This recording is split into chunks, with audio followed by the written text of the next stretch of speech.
This story is about a dude named Cheng Yen, an underpaid engineer who died from work stress. Then, boom, he wakes up reincarnated as a prince. In this new world, wizards with crazy supernatural powers are real, and he's planning to use his skills, tech know-how, and magic to climb the social ladder in this Stone Age vibe. His new life kicks off suddenly when someone calls him to wake up. Opening his eyes, he's sitting on a bench, totally lost in this weird scene.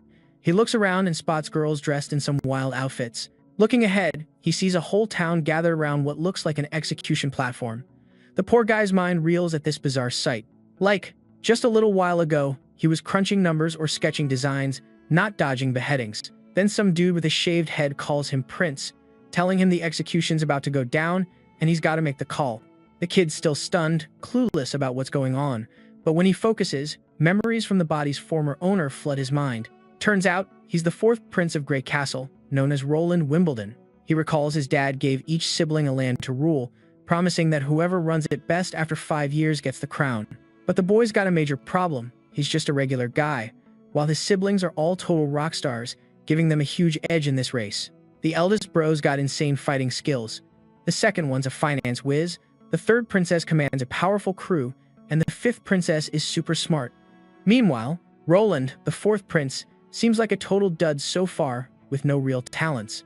To top it off, he's stuck in a sketchy border town, a place abandoned by the gods, where trash lines the streets and everything's falling apart. He's got to deal with the locals and somehow flip this dark dump into a thriving territory. Feeling sorry for himself, the old man reminds him to make a statement quickly. That's when the boy realizes today, he's got to execute a witch. The crowd's buzzing, hyped to see the supposed witch's death. They believe she's the devil's spawn and totally deserves to die. The kid's shocked by their dumb insults and crestfallen at their savage behavior. That really ticks him off. Fed up, he snatches the paper from the old guy's hand and, annoyed, orders everyone to free the witch immediately. The crowd goes silent, clearly pissed by the prince's sudden move. After seeing the people's reaction, he sighs, worn out, saying he's drained and suggests postponing the trial. The old man tries to convince him otherwise. Then, Chief Knight Carter Lannis steps up, pushing him to reconsider, insisting they gotta kill the witch now to stop others from coming to her rescue. The prince can't help but laugh, seeing this beefy knight all scared of a witch. He casually points out that if more wizards show up, they can just deal with them all at once. The knight's totally clueless how to handle that. Then the scene shifts to the fourth prince's place in Border Town at the castle. Outside, the Knight Carter waits while the prince slams the door on him. He sighs at first, but then suddenly freaks out because he's never been around so many people before. Even after dying for no good reason, he doesn't complain, thankful for the second shot at life, and he's dead set on fully stepping into Prince Roland's shoes and sorting out everything about the witch. Next, it cuts to the town jail where he's about to meet the witch. Despite warnings from the knights about the danger ahead, he just laughs it off, teasing the chief knight for being scared like a weakling in front of a girl. But the knight insists the witch is a devil's pawn. Unfazed, the prince just strides forward, finally coming face to face with the accused witch. She stands and says, "Step forward," and he blushes a bit at her beauty. But then the noisy knight jumps in, telling the prince to back off the witch. He just pats the knight on the shoulder to calm him down, then steps forward again and asks the girl her name. The chatty knight interrupts again before they can properly talk. Fed up with the knight's nonstop jabber, he taps the shiny armor guy's head lightly out of irritation and tells him to back off while he's talking. Quiet now, he turns back to the girl, asking if she's cool with sharing her name. She opens up, saying her dad got trapped in a mine collapse while working, and a greedy miner tried to rob him during the mess. She called the neighbors to help rescue her dad, but her uncle had to fight off the slick miner. Just when the bad guy was about to take down her uncle, she stepped in. She raised her hand and accidentally did something she never wanted to. The man burned up to ashes, leaving nothing but dust. That's the day the neighbors started calling her an evil witch, even though she begged them to keep her magic secret. The worst part is her own dad ratted her out. Then this old advisor showed up and suggested burning her before she does something crazier. But the guy told him to chill out since he's curious to see some magic in action.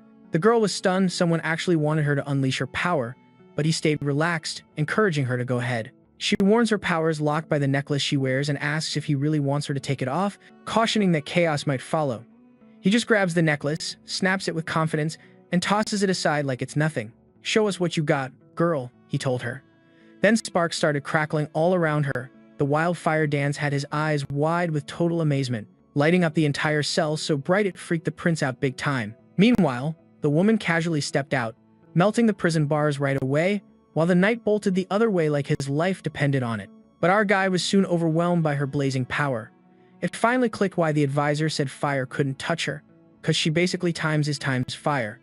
As the flames died down, the engineer's side of him sparked a genius idea. He wasn't about to waste this epic magic without using it to flip the whole game. When she asked him to end his life because she showed him what he needed to see, he totally shocked her. He threw his cloak over her scorched outfit and said she was officially hired.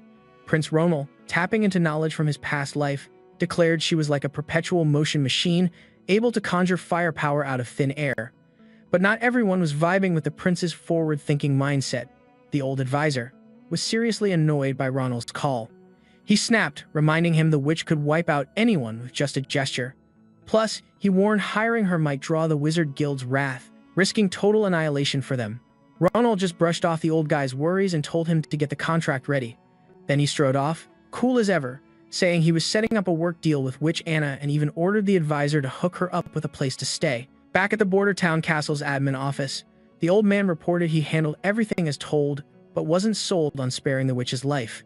The prince cut him off, saying, "Don't second-guess your call. To you, she ain't a monster." But the old dude stayed unconvinced. That's when the prince got real, reminding him that border town was in chaos and he didn't have his brother's wealth or his sister's smarts, so winning here was a tough bet, and he had to try. Wild, out-of-the-box moves to pull off a win. The old guy was impressed by Ronald's drive and agreed to arrange a meeting with Anna. Meanwhile, Anna was getting cleaned up and sorted out. Looking sharp and fresh in her new outfit, she was led to meet the prince. The knight showed the main guy the small house where Anna would be crashing. The prince was pretty impressed, especially since it was put together super fast. Just then, the knight announced Anna had arrived. When the prince turned around, he saw Anna in a maid outfit looking absolutely stunning. He was caught off guard and totally amazed at how well the outfit fit her.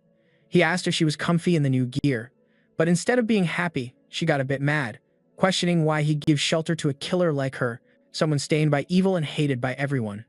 The prince threw her for a loop by saying he didn't see it that way. He brushed off all talk about witches, evil, and demon powers like nonsense. He explained that people were just scared because they didn't get how important she was to society. He reached out and said he accepted her flaws. He promised to teach her how to use her power for good and make a positive impact on the world. Once inside the empty house, Anna immediately started training, unleashing her fiery power. But when the flames went wild, he realized teaching her magic control would be way tougher than expected. Plus, there was the issue that every time she used her power, her clothes got burned, leaving her embarrassed and practically naked. Both were awkward, but he was relieved because he had a bunch of spare outfits ready. Just then, the old man barged in with urgent news. Out of breath, he shocked everyone by saying patrols had spotted demon activity months earlier than usual this year. Of course, the prince had zero clues about those demon winds, and seeing everyone freak out only made him more curious. The old man spilled to the clueless prince that every winter after the first snow, when the sun sets, the gates of hell open up at Dragon Spin Mountain Range. The border town couldn't defend itself, so everyone fled to the Riverheart Fortress. But he reassured that keeping the prince safe was top priority. Curious, the boy asked if the old man had seen Hell's Gate himself. The answer was no. He explained it was impossible to see. Dragon Spin Mountains were not only impassable but gave off toxic gas affecting anyone who got too close, unless they'd fallen into demon hands, meaning only witches could explore the area and witness Hell's Gate. The prince asked if the old man had ever encountered a demon. Again, the answer was no. This was his first time at Grey Castle's center, and hardly anyone had faced a real demon. That seemed to explain why this place never got a booming economy, since everyone had to evacuate at year's end. The boy then made a smart point. If the Riverheart Fortress could hold off demons, then they weren't unbeatable. So in his mind, he constantly itched to take down those demons himself. The old man freaked out at that plan and explained the fortress had massive walls and elite soldiers of the Duke garrison there. They were no joke, and the border town sat on North Slop Mountains, acting as an early warning system for the Riverheart Fortress against incoming threats. But the prince stayed firm and told the old man to gather experienced local soldiers who'd fought demons before. Under the bright sunlight in that little pavilion, we see both munching on an afternoon snack. Meanwhile, the old man rounded up some local fighters who knew how to handle demon battles. Under the bright sun in that tiny shrine, we caught them both snacking in the afternoon. And while that was going down, the prince asked her to spill some tea about those demon winters. She didn't hesitate, her voice dropping low as she laid out the hellish reality of those winters. Unlike the high and mighty like him, The regular folks around here gotta face that nightmare every single year. She broke it down, saying her dad's a miner just like most in town, grinding every day just to stay alive. When the demon winters hit, the border townspeople send all their yearly mined stuff to Riverheart Fortress to trade for next year's rations plus a few gold coins. During that time, everyone bunked up inside Riverheart Fortress until winter finally passed. Some years, those demon winters dragged on for 4 brutal seasons straight. The fortress officials said the ore they dug up in the fall could only buy food for 3 months. The supplies for the 4th winter had to wait for fresh ore. But the demon winters stretched another whole month, trapping everyone inside the fortress. Worse yet, the rations from Riverheart got split evenly, which meant the strong thrived, while the weak just barely survived. The prince got fired up hearing her sad story, straight up promising no one would ever suffer through those demon winters again. Leaving the town hall, he asked to meet with his advisor to check on their plans. The scene switched to the border town's admin office, where advisor Barov was already with 3 others. 2 were soldiers, heads of the border patrol and signal duties each year. The third was a hunter, claiming he'd faced demons and even taken down one. At first, one soldier stammered out nonsense in fear around the prince, so the prince pushed the other soldier to speak up. He explained the demons used to be normal forest critters, but some evil curse gas twisted them into beasts. They're strong but killable. When the demon winters end, Riverheart sends cavalry to clean up the stragglers. Then the hunter smacked the ground like he was bragging. Dude flexed that those monsters were as easy to slice as cucumbers with his blade, claiming he'd already taken down 2. The big guy then dropped to his knees before our prince. The advisor introduced the hunter as Iron A and said rumors say he's so huge because he's got blood from the giant monster tribe, the Min. The prince asked straight up if those rumors were true. Iron A nodded confidently, saying he'd slain a demon boar and a type of wolf. Iron A broke down how hunters classified demons. Like the guard said, these things were normal animals twisted mad by hell's toxic air, which is why they're such a pain. The wolf type creeps around and moves lightning fast, while the boar's back is so tough, even crossbows struggle to pierce it. The prince quickly realized these demons were basically animals with some serious buff traits. The hunter agreed, saying they weren't that scary. But he got serious when talking about hybrids, calling them the true nightmare creations from hell. He went on describing one hybrid. It's got the body and legs of a wild beast, but also huge wings for short flights. Plus, its senses are razor sharp, always tracking down prey no matter how well they hide. The hunter nearly died throwing himself into the Redwar River and blacking out. Looks like the prince can handle ground monsters with big walls, but he's clueless on how to deal with flying ones. So he asked the knight if these hybrid demons are rare. The knight nodded firmly, saying any demon winter usually spawns 2 or 3 of them, enough to give Riverheart Fortress a serious headache. Our guy finally connected the clues with a slam on the table. He declared he'd stay in the border town all winter long. Everyone was stunned by his decision, and the knight tried frantic to talk him out, saying they'd be crushed by the monsters.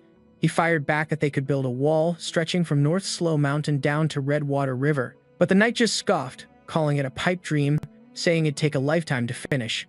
Our dude leaned back and told the knight to chill, promising if the wall couldn't go up fast, he'd pull back like everyone else, cause no way he planned to die here. The knight, hyped but finally calm, swore to protect him at all costs. Over at the buzzing clean water port in Grey Castle, we catch the 3rd princess. She commented on the chilly sea breeze signaling winter's coming, then turned to her knight Razin asking about the Black Barrel fleet's return. He assured her that if all goes well, they'd dock in 3 days. The princess said this was the final big expedition of the year and hoped it'd bring some nice surprises. In the palace, the knight wondered how she was already prepped for the sudden throne rivalry their dad dropped on them. She admitted she couldn't predict it but figured it was all to pave the way for the king's favorite son to claim the throne. Still, she laughed it off, saying being a good manager doesn't mean automatic wins, so the second son's got a real shot. She told her knight to look deeper and understand why she sent the Black Sail fleet out on this big mission. After some thought, the knight realized her fleet wasn't just for hauling in cash but locking down real influence and power.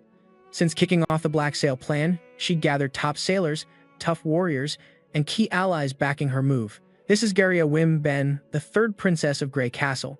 She's using smarts and strategy to secure her shot at the crown. The princess then asked about the plot to off their 4th prince.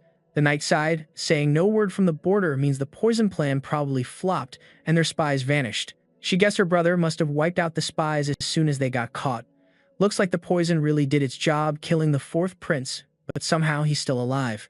The princess then asked about their plan to take out the 4th prince. The knight sighed and said no news came from the border, meaning the poisoning scheme probably failed and the spies they sent vanished without a trace. She guessed that her brother must have handled those spies as soon as they got caught. Seems like the poison actually worked and killed the fourth prince, but he himself wasn't affected. So, basically, the poison didn't even get into their bodies. That's why they figured their whole plan to poison failed. Now, she's plotting to off the main dude once he bolts to the Riverheart Fortress, and she tells the knight to just wait for that moment. She even throws shade, saying the poison did nada.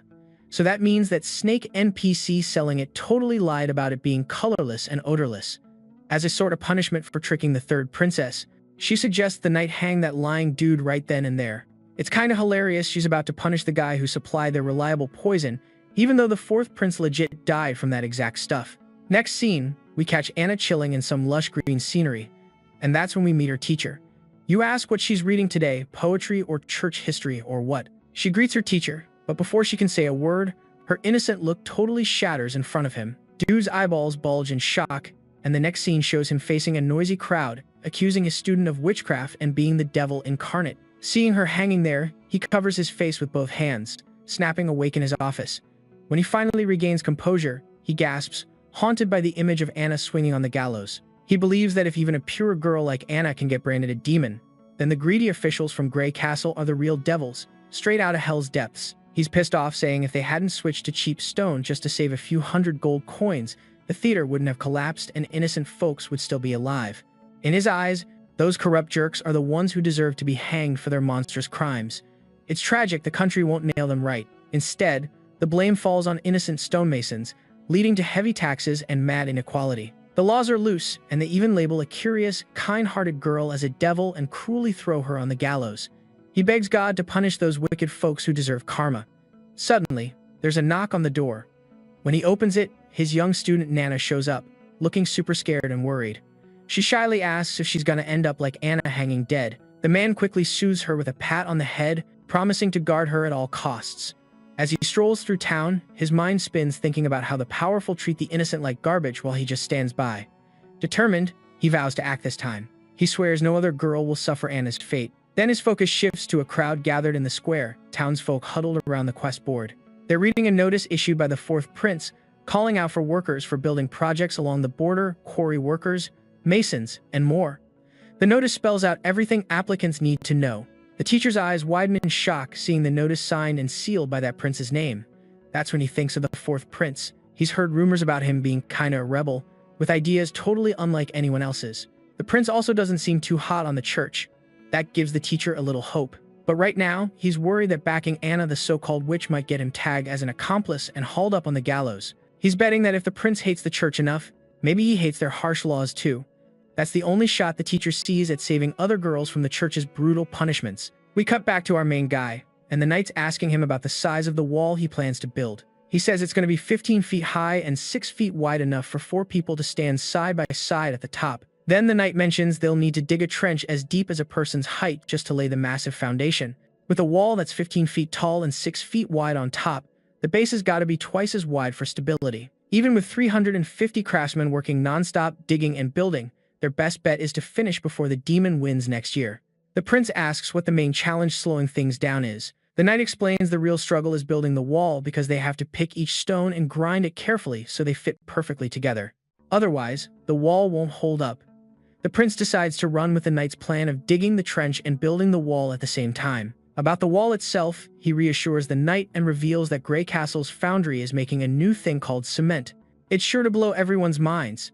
The knight's super curious because he's never even heard the word cement before. Next, we're outside the cement kiln room in the border town, seeing the two of them standing outside a little house. The prince explains that making cement is pretty simple, because raw materials are super abundant here, but the real trick is getting the firing temperature just right. Too bad he can't remember the exact number, and there's no way to measure it precisely in their world. Suddenly, the door bursts open. Before the prince steps in, he tells the knight to stay outside. Obviously, the prince is using Anna's wizard powers to make the cement, and she seems pretty pumped about it. Before she walks out stark naked, he hands her his jacket. When she steps out of the little house, she's hyped up, saying she nailed it just like the prince asked. Inside, there's a pile of cement on the floor. The kid quickly checks it to see if the experiment worked, deciding to test it before mass production. Anna's curious, asking what he plans to use cement for. He explains it can build houses, bridges, roads, and tons more. He stresses it'll shield them from disasters like rain, heat, or snow that can wreck buildings. He gives Anna full credit for creating cement because she played a crucial role. Outside the little house, they finally glue a few square stones together with the cement, and both the knight, he asked what she planned to do with cement. He explained it's useful for building houses, bridges, roads, and way more. He stressed that it'd protect them from natural disasters like rain, heat, or snow that could wreck their homes. He gave full credit for inventing cement to Anna, recognizing her major role. Outside the little house, they finally stuck together some square stones using the cement. Both the girl was totally stoked about the results. The knight couldn't help but be blown away by this awesome discovery. While checking it out, he was just as surprised to see it way tougher than usual dirt and mud squished together.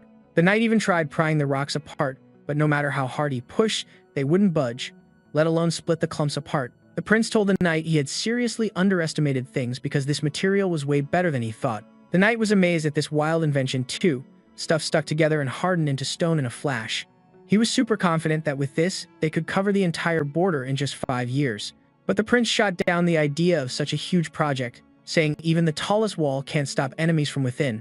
Their first real enemy was battling natural disasters to keep people from losing their homes. He was dead set on proving to the world that wizards are humanity's most valuable asset. Starting the next day, in that cozy little house, the prince kicked off mass cement production with help from the recruited workers. They scrambled to gather all the materials and tools, giving Anna some well-deserved rest. Meanwhile, the prince got the foundation digging started between North Slop Mountain and the Redwood River.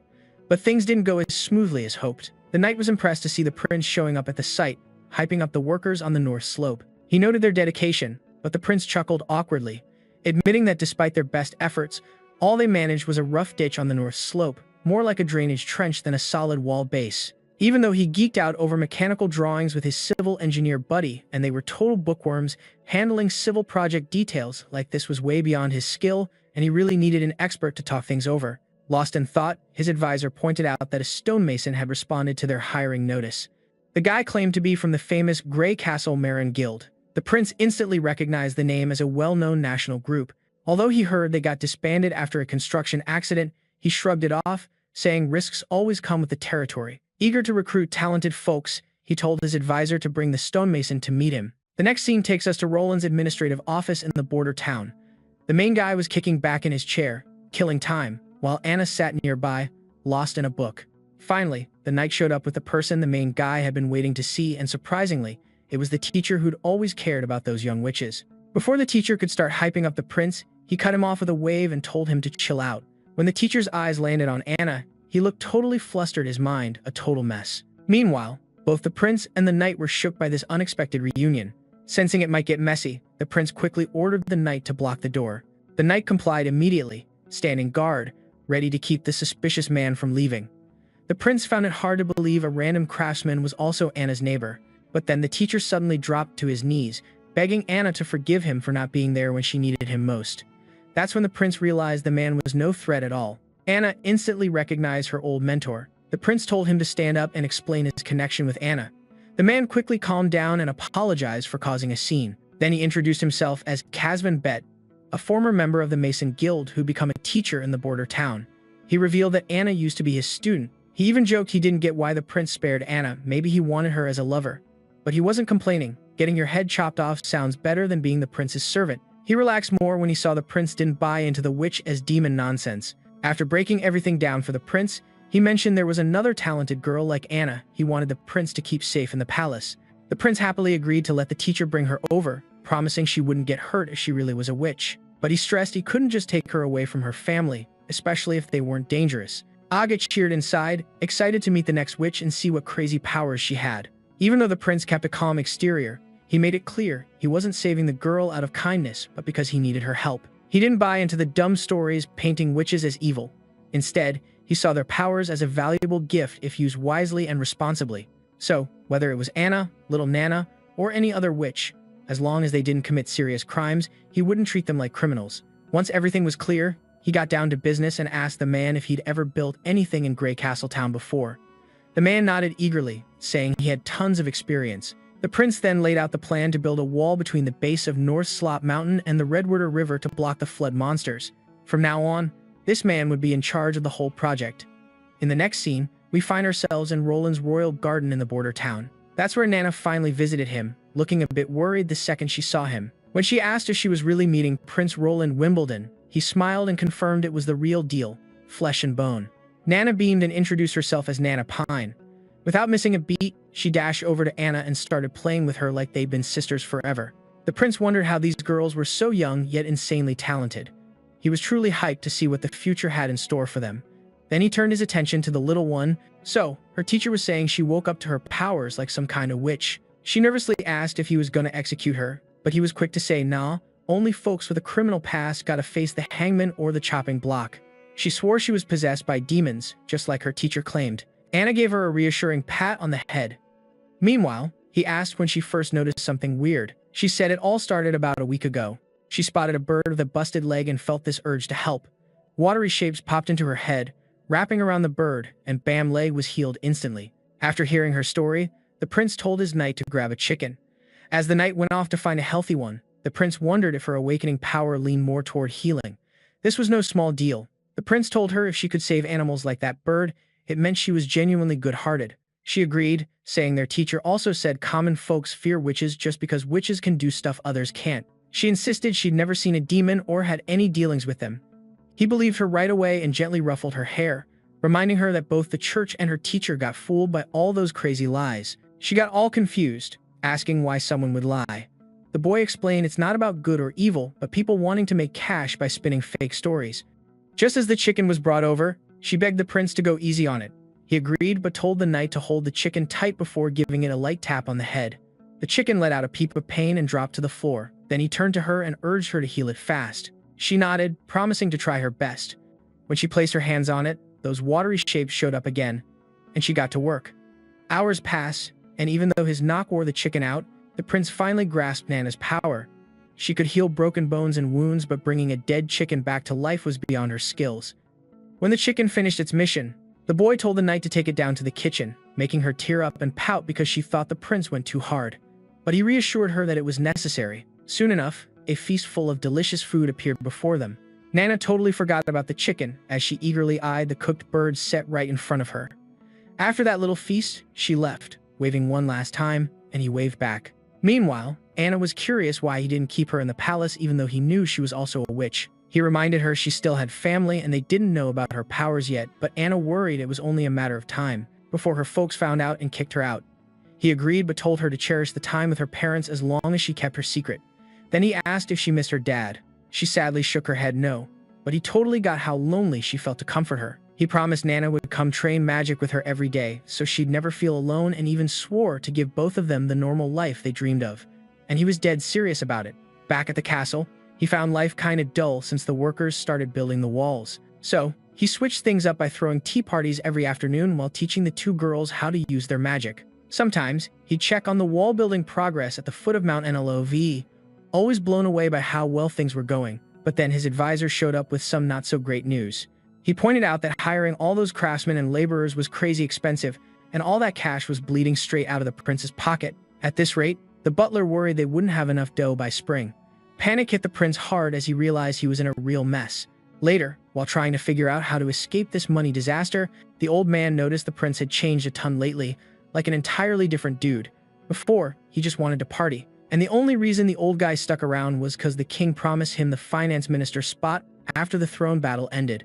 When the prince first hit the border town, he didn't plan to run things or claim the throne. He made all the nobles disappointed and dumped the whole burden on the old man's shoulders. But ever since saving that witch, the prince had totally switched up. Now he handled things carefully and naturally, like he'd been doing it forever. He even started talking to the old guy with a serious, grown-up tone that gave the man chills, making him wonder if the prince was possessed. But the old man brushed it off, saying if the prince was really demon-possessed, he wouldn't just calmly snatch that cursed ring. Scene cuts to the border town's port, where two nobles and a red-haired guy looking like a messenger are chatting. The glasses-wearing dude reminds the messenger that the last time they stopped by was a year ago and grumbles that the town's still just a pile of crumbling rocks. The redhead cuts in, correcting him that it was only been 6 months. He says every season the Duke sends someone new here. He remembers last time was summer, and besides the rocks, there were tons of stunning wild animals. Just as he's about to spill some cool info, he changes his mind and keeps it secret. Instead, he talks up the border town's potential. He points out that even though this place is just an outpost now, if they can build a solid defense line, The whole land between here and the fortress could be exploited. Suddenly, the glasses guy freaks out, pointing out the stockpile is empty and the town should have started prepping ore today. Looks like these visitors are here to snag ore before the devil's victory, in exchange for keeping the border folks safe. The messenger sighs and decides to bring up this problem to the prince. They race back on horseback.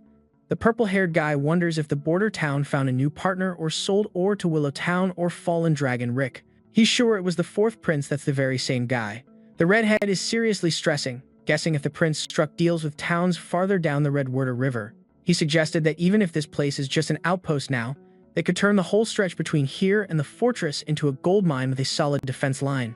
Suddenly, the guy with glasses freaked out, pointing out the stockpile was empty and the town should have already started prepping ore today. Looks like these visitors grabbed the ore before the demon army arrived, trading it for border town protection. The envoy sighed and decided to take this issue straight to the prince.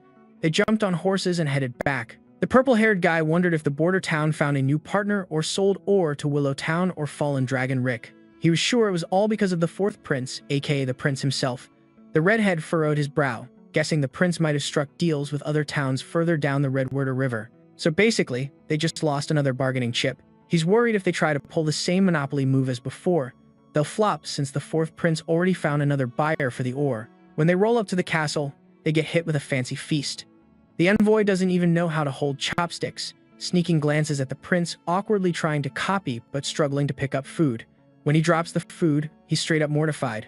Meanwhile, the prince is chill, saying these chopsticks are super easy and cheaper than forks. And once he shows the town how to use them, nobody's got to stress about dirty hands eating anymore. As the sun sets, casting a golden glow over the castle, the prince is getting ready to enjoy the surprise dessert after dinner. Eventually, the envoy lays out why they're here, saying they came to get ore like usual, but found no trace of any at the docks. That's when the prince breaks the news about a recent landslide at North Slope Mountain. They're cleaning up the mess and hoping to restart production soon, but the mine probably can't open until next year. The envoy asks about ore output in past months, and the prince just shrugs, saying it's been lower than normal, barely enough to feed everyone. He adds that even if they gather enough ore, they can't afford more than 2 months worth of supplies, so he suggests they rethink the whole agreement. The envoy gets anxious, trying to pull him aside, saying, sorry for all the screw-ups before. He offers for 6 noble families from the fort too, pitching some grain for a month's loan and promises they'll pay it back next year. But the prince shuts it down. He's dead serious, saying if they sell ore to Willow Town, they won't owe a dime to anyone. Here's the kicker. Willow Town's paying with gold coins to scoop up their ore. Plus, they're cool trading wheat, cheese, bread, and honey at fair prices. Whatever you can buy for gold coins, they're up for selling. Way better than dealing with the river fort. That deal makes way more sense for the border town. He asks the envoy one more thing: does he really have the juice to speak for those noble families willing to lend grain for a month? He quickly figures out the envoys from the Honeysuckle clan. The emblem's super obvious. The prince admits the envoy might rep one of the 6 clans, but questions if he can truly convince Duke Ryan and the others, or if he can even back that up. The prince hits a sore spot because the envoy's face immediately sours like he just bit into a lemon. Flashback shows the envoy trying to convince his dad that the new ruler of the border town, the fourth prince, would never agree to swap minerals and gems for a handful of grain and bread. He offers to buy the ore at 30% below market, still making a fat profit. But the bald dad confidently brushes off those worries, saying the fourth prince is lazy and won't handle border town trades. He believes they can keep screwing the place out of resources while only paying in bread and favors. Back in the present, the redhead dude finally gets it. Prince is totally right. He didn't even convince his own dad, but still wants to go all in. So he risks it, offering to buy ore and gems from the border town at 30% below market. The envoy's sure his offer beats Willow Town's. He pounds the point that Willow Town's way out there and tough to find when the demon horde hits. That's why the river fort's the safest hideout. The envoy starts trashing the rough road to Willow Town but cuts off mid-sentence. Curious, the prince nudges him to keep going. The redhead points out the dangers lurking along that route. The envoy suddenly realizes he just freaked out a prince, panicking inside. The prince just laughs, brushing off his awkwardness, and says he never meant to find anywhere to hide at Willow Town. That shocks the redhead, and the prince drops the bomb. He's staying put. No fortress by the river, no other place. The prince keeps going, saying the border town won't just be an outpost anymore. It's gonna be a full-on part of Grey Castle Kingdom. He's hyped, bragging about the new walls stretching from North Slope Mountains all the way to Redwater River, making the redhead's jaw nearly hit the floor. He double-checks with the prince, and the youngster nods hard, emphasizing they're building this wall right in the border town to keep the demons out. The redhead's brain flashes back to that fancy party. The nobles roasted the prince for starting construction right when the demon invasion was about to hit. They all cracked up thinking the prince was a total goof. At first, the redhead figured it was just rich kids messing around. He never expected the prince to be serious about the wall. What blows his mind is that a prince known for partying is carrying this huge responsibility. The redhead's a bit shook, but promises the prince that once he's back at the fort, he'll hustle the 6 noble families to make things lean in the prince's favor. He hopes stuff turns out well for the prince. Now it's late at night, and the prince is feeling down since this deep valley town has zero nightlife. Everyone crashes early, unless they're up to something intimate. Even though he could easily call someone over for fun, he's got morals and won't get shady. Suddenly, someone sneaks up behind him. He spins around and sees a cloaked woman praising him. The prince dealt with the envoy slickly, hinting he wasn't just a party guy, then realized she's a hit woman, but before he can bail, she throws a dagger to block him and tells him to chill, saying she just wants to talk. He freezes, staring at the shiny blade inches away, and asks her who she is. She reveals she doesn't have a real name, only the one the ladies gave her, Nightingale, for some reason. She's surprisingly grateful because the main character recently treated the witch kindly. When the prince looks closer, you spot a symbol just like the one that old dude showed you, the one linked to the witch's guild. The lady actually props you up, saying you're sharp as a tack. While you keep grilling her on whether she's here for Anna, you admit you don't get how she even knows about Anna, but she calms you down, saying Anna's alive. The woman nods, she already knows, and points out that even if Anna got killed, the witch guild wouldn't mess with politics by offing a prince just cause one witch got taken out. But she quickly warns you not to underestimate them. You reassure her again that Anna's okay. The woman calmly replies she knows that, plus she knows about Nana too. Then she gives you the chills, casually dropping that she's been watching you for 2 weeks, clocking every move you've made. You get goosebumps because you had zero clue you were being tracked. She motions for you to come closer, easing your nerves by saying she's not out to hurt you. You reluctantly sit down across from her, feeling no bad vibes, but then she leans in way too close for comfort, commenting that you're different because you don't fear her or any other witch. She leans in even harder, so you take a step back, half joking to keep things decent, warning her you don't want YouTube slapping a restricted tag on this vid. Finally, she pulls back and cuts to the chase. She's here to take Anna and Nana away. Without missing a beat, you say no, insisting they're happy and safe with you. But she argues they'd be safer with the Witch Guild, where everyone treats them like family. Still, you push back, pointing out the guild doesn't even have a solid home base. You remind her that soldiers found one of their hideouts deep in the woods about a month ago, and the trail led north, but that area is just endless mountains. She defends their choice, saying they live in the wild mountains to keep safe from outsiders and danger. But you're not convinced. You bring up how lacking the basics over there would make life tough for the girls. Plus, you recall what the old guy said about the guild's goal, to gather all the witches and find the Holy Mountain, the only place where witches could truly be safe. You ask if she's on the same mission. She replies cryptically that she can't give you an answer. That makes you even more annoyed because you vow not to let the girls live in a barren hellhole where only demons survive. Then a light bulb goes off in your head, and your next words totally catch her off guard. You invite the whole witch guild to the border town of Chudong. You're grinning like you won, trying to convince her that waiting out the winter wouldn't be a big deal. She reminds you that even if you're not scared of witches, the townsfolk would freak out. Plus, the poet would jump in right away when they hear witches are near the border. But you stay stubborn, wanting to show everyone witches aren't bad, especially since they help the town fight off demon attacks. Then the woman brings up another reason she wants to take the girls, especially Anna, who's nearly grown up. Of course, that totally flies over your head until she confirms you heard her right. She explains most witches awaken when the demon season starts or when the gates of hell open. Basically, coming of age is the final step, and witches who don't awaken before 18 never truly become witches. When they hit maturity, during demon season, the demon guards invade their minds, causing unimaginable pain. It's like something's trying to tear their bodies apart, stretching every vein and muscle to the brink. If they survive, they recover after 4 or 5 days. But those who can't handle it end up dying in the worst way. That's why witches are seen as demon spawn, and their horrific deaths plus church propaganda make people think they're possessed. You ask what happens once they're past maturity. She explains their powers stabilize and usually get stronger, some even gain new abilities. You question how much of that is reliable. Ancient records say witches find eternal peace on the Holy Mountain and avoid being taken over by demons. She admits there's no real proof about the Holy Mountain, It's only mentioned in the book as a place that might boost survival chances when the girls get brought to headquarters. If witches could live free without being hunted, demon attacks would drop a lot. You realize Anna and Nana are key pieces in this big plan, but you're also scared to risk them if you pull it off. You quickly agree to let the woman take Anna if she really wants to go, but decide to wait till tomorrow to talk with Nana. The witch is totally stoked about your smart call, but when you call Anna over and ask her opinion, she instantly refuses, saying she's not going anywhere. That shocks both adults, and the woman tries to convince her, explaining she can feel the demon energy rising in Anna as she nears adulthood. She reminds Anna about the puberty talk she had with you earlier. Anna throws back your promise of a normal life, saying she doesn't care about anything else, she just wants to stay with the prince. She's sure the demon energy won't be her and is dead set on surviving demon season and growing up. The woman sighs and gives up trying to persuade Anna, but she makes it clear she'll stick around to watch over Anna until she passes maturity. She thinks Anna is just an innocent kid who doesn't get the full danger. Of course, you're not thrilled with the idea of her watching you all winter. Anyway, before the woman disappears, she faces Anna and shares the hardships she once endured. But her only focus was to stay close to the prince. She was dead, sure demon energy couldn't defeat her, and she was determined to survive the demon army and make it through puberty. The woman sighed and gave up trying to convince Anna, but she made it clear she'd hang around to watch over Anna until she grew up. She figured Anna was just a naive kid who didn't fully get the dangers. Of course, the prince didn't like the idea of her babysitting him all winter.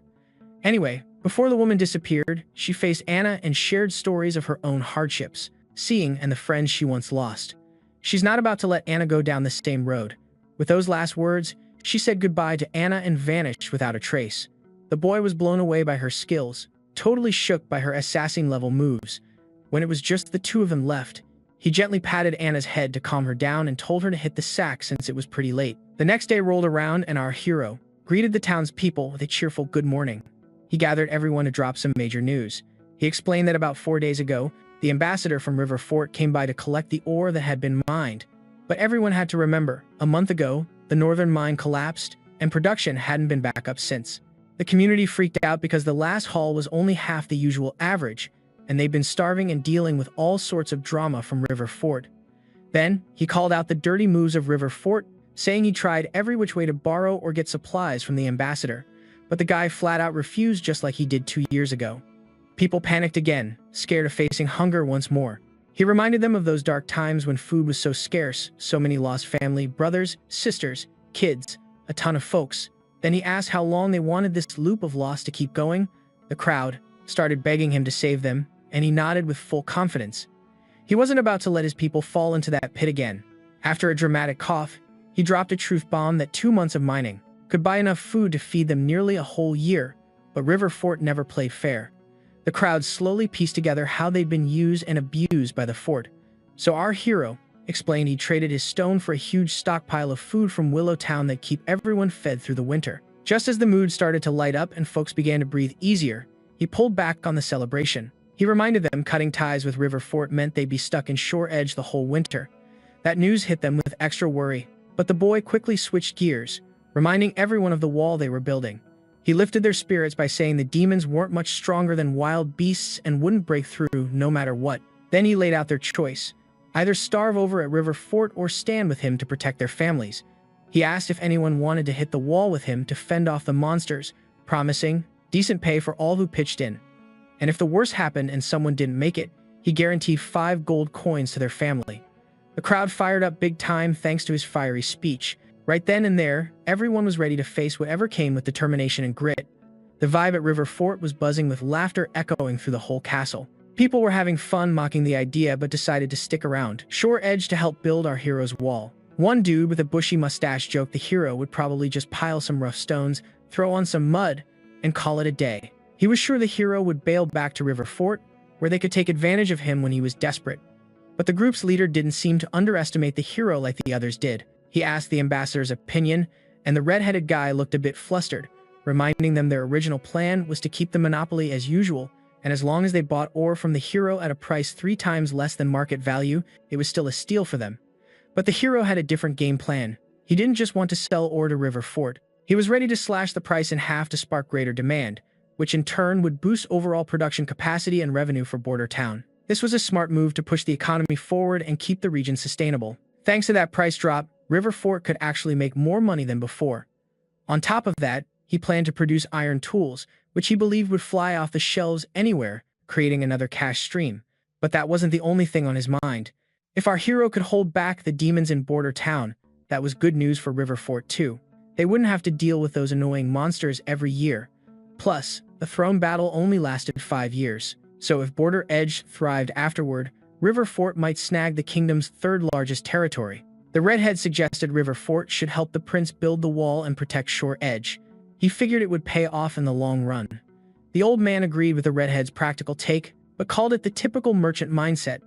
To the white-haired old guy, it wasn't about Border Edge winning or losing. He just didn't want to share his land with anyone, prince or not. The next day, the captain's expression was priceless when he saw the machine the prince had tinkered with. Like usual, he took all the credit for the metal parts. The prince couldn't hide his excitement about his latest invention, a steam engine. He hugged the gorgeous machine tight, seeing it as the first step towards sparking an industrial revolution powered by a whole new energy source. 5 minutes later, the captain was still puzzled, trying to figure out how the gadget worked. When Anna stoked the fire underneath, the gears and shafts started turning. Before long, the wheels spun faster and faster. Watching the moving parts totally floored the captain. It was the first time he'd seen the raw power the prince had talked about, a force as strong as 10 knights combined. This innovation promised to save tons of manual labor and the strength usually needed from animals pulling loads. It takes like 15 years to train a knight, but building a machine like this oven? Just 3 days tops. The knight was pretty fascinated that it doesn't need food, doesn't sweat the weather, and is totally immune to arrows or sword slashes. Seeing all that, he started wondering if old-school knights even have a place anymore in a world full of machines like this.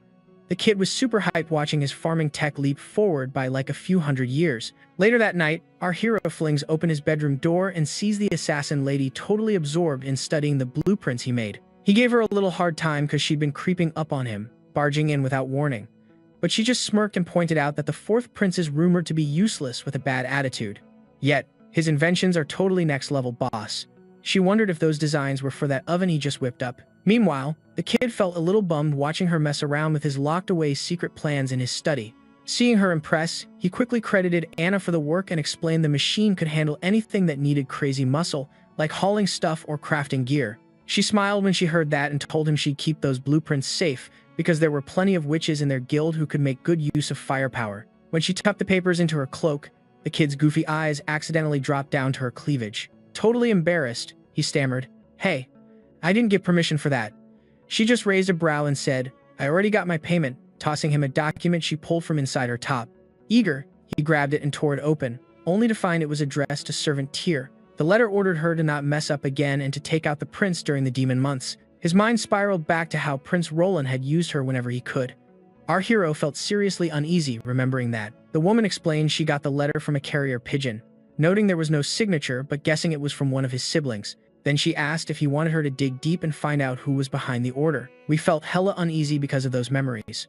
The woman then told him she got them from a pigeon, pointing out the letter wasn't signed but she thought it might have been sent by. He nodded, and she stood firm, saying she'll take the blueprints as payment for her troubles. The next day, he was still hung up on the letter from last night.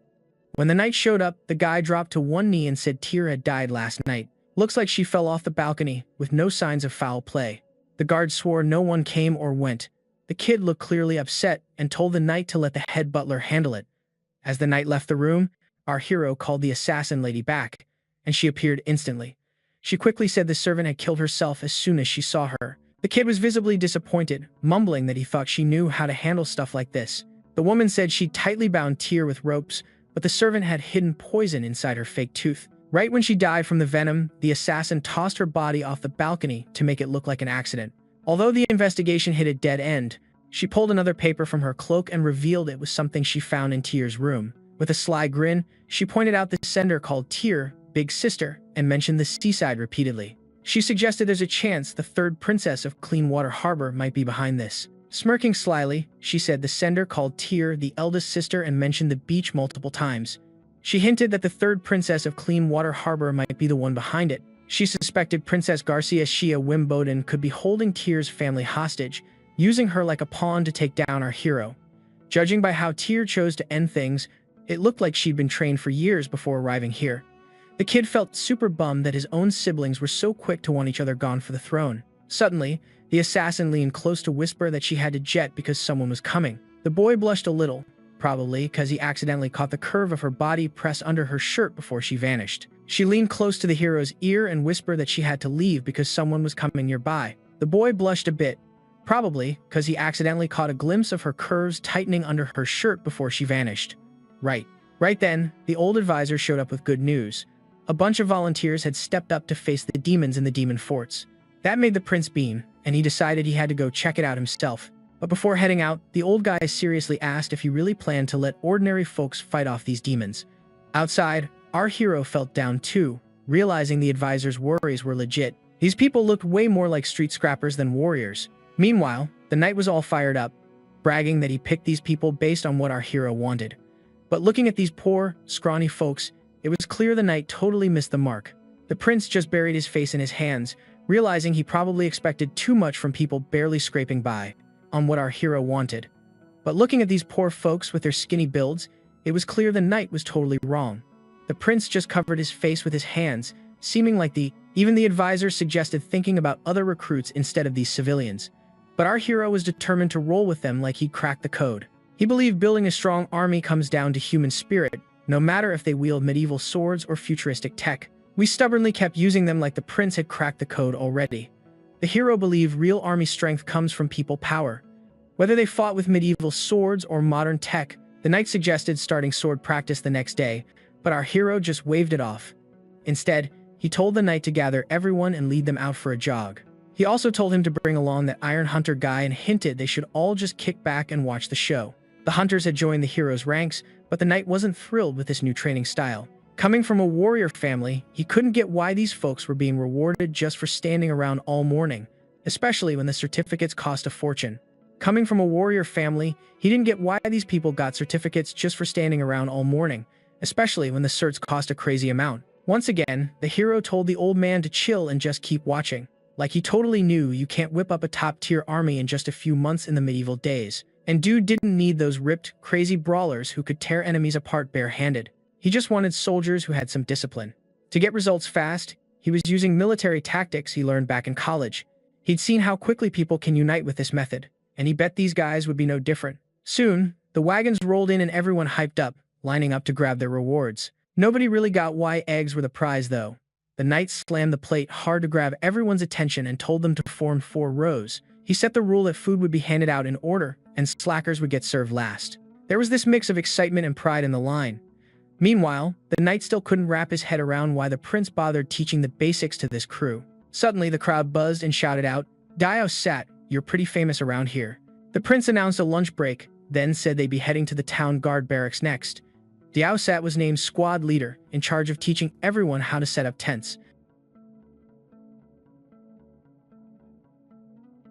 Dio Sat to lead their team. To calm everyone down, he reminded them Dio Sat wasn't a local, just like the wizards who didn't come from the Grey Castle. The hero stressed that in Border Town, everyone's treated equally, no matter where they're from. As long as they keep it clean and don't break the law, they're welcome.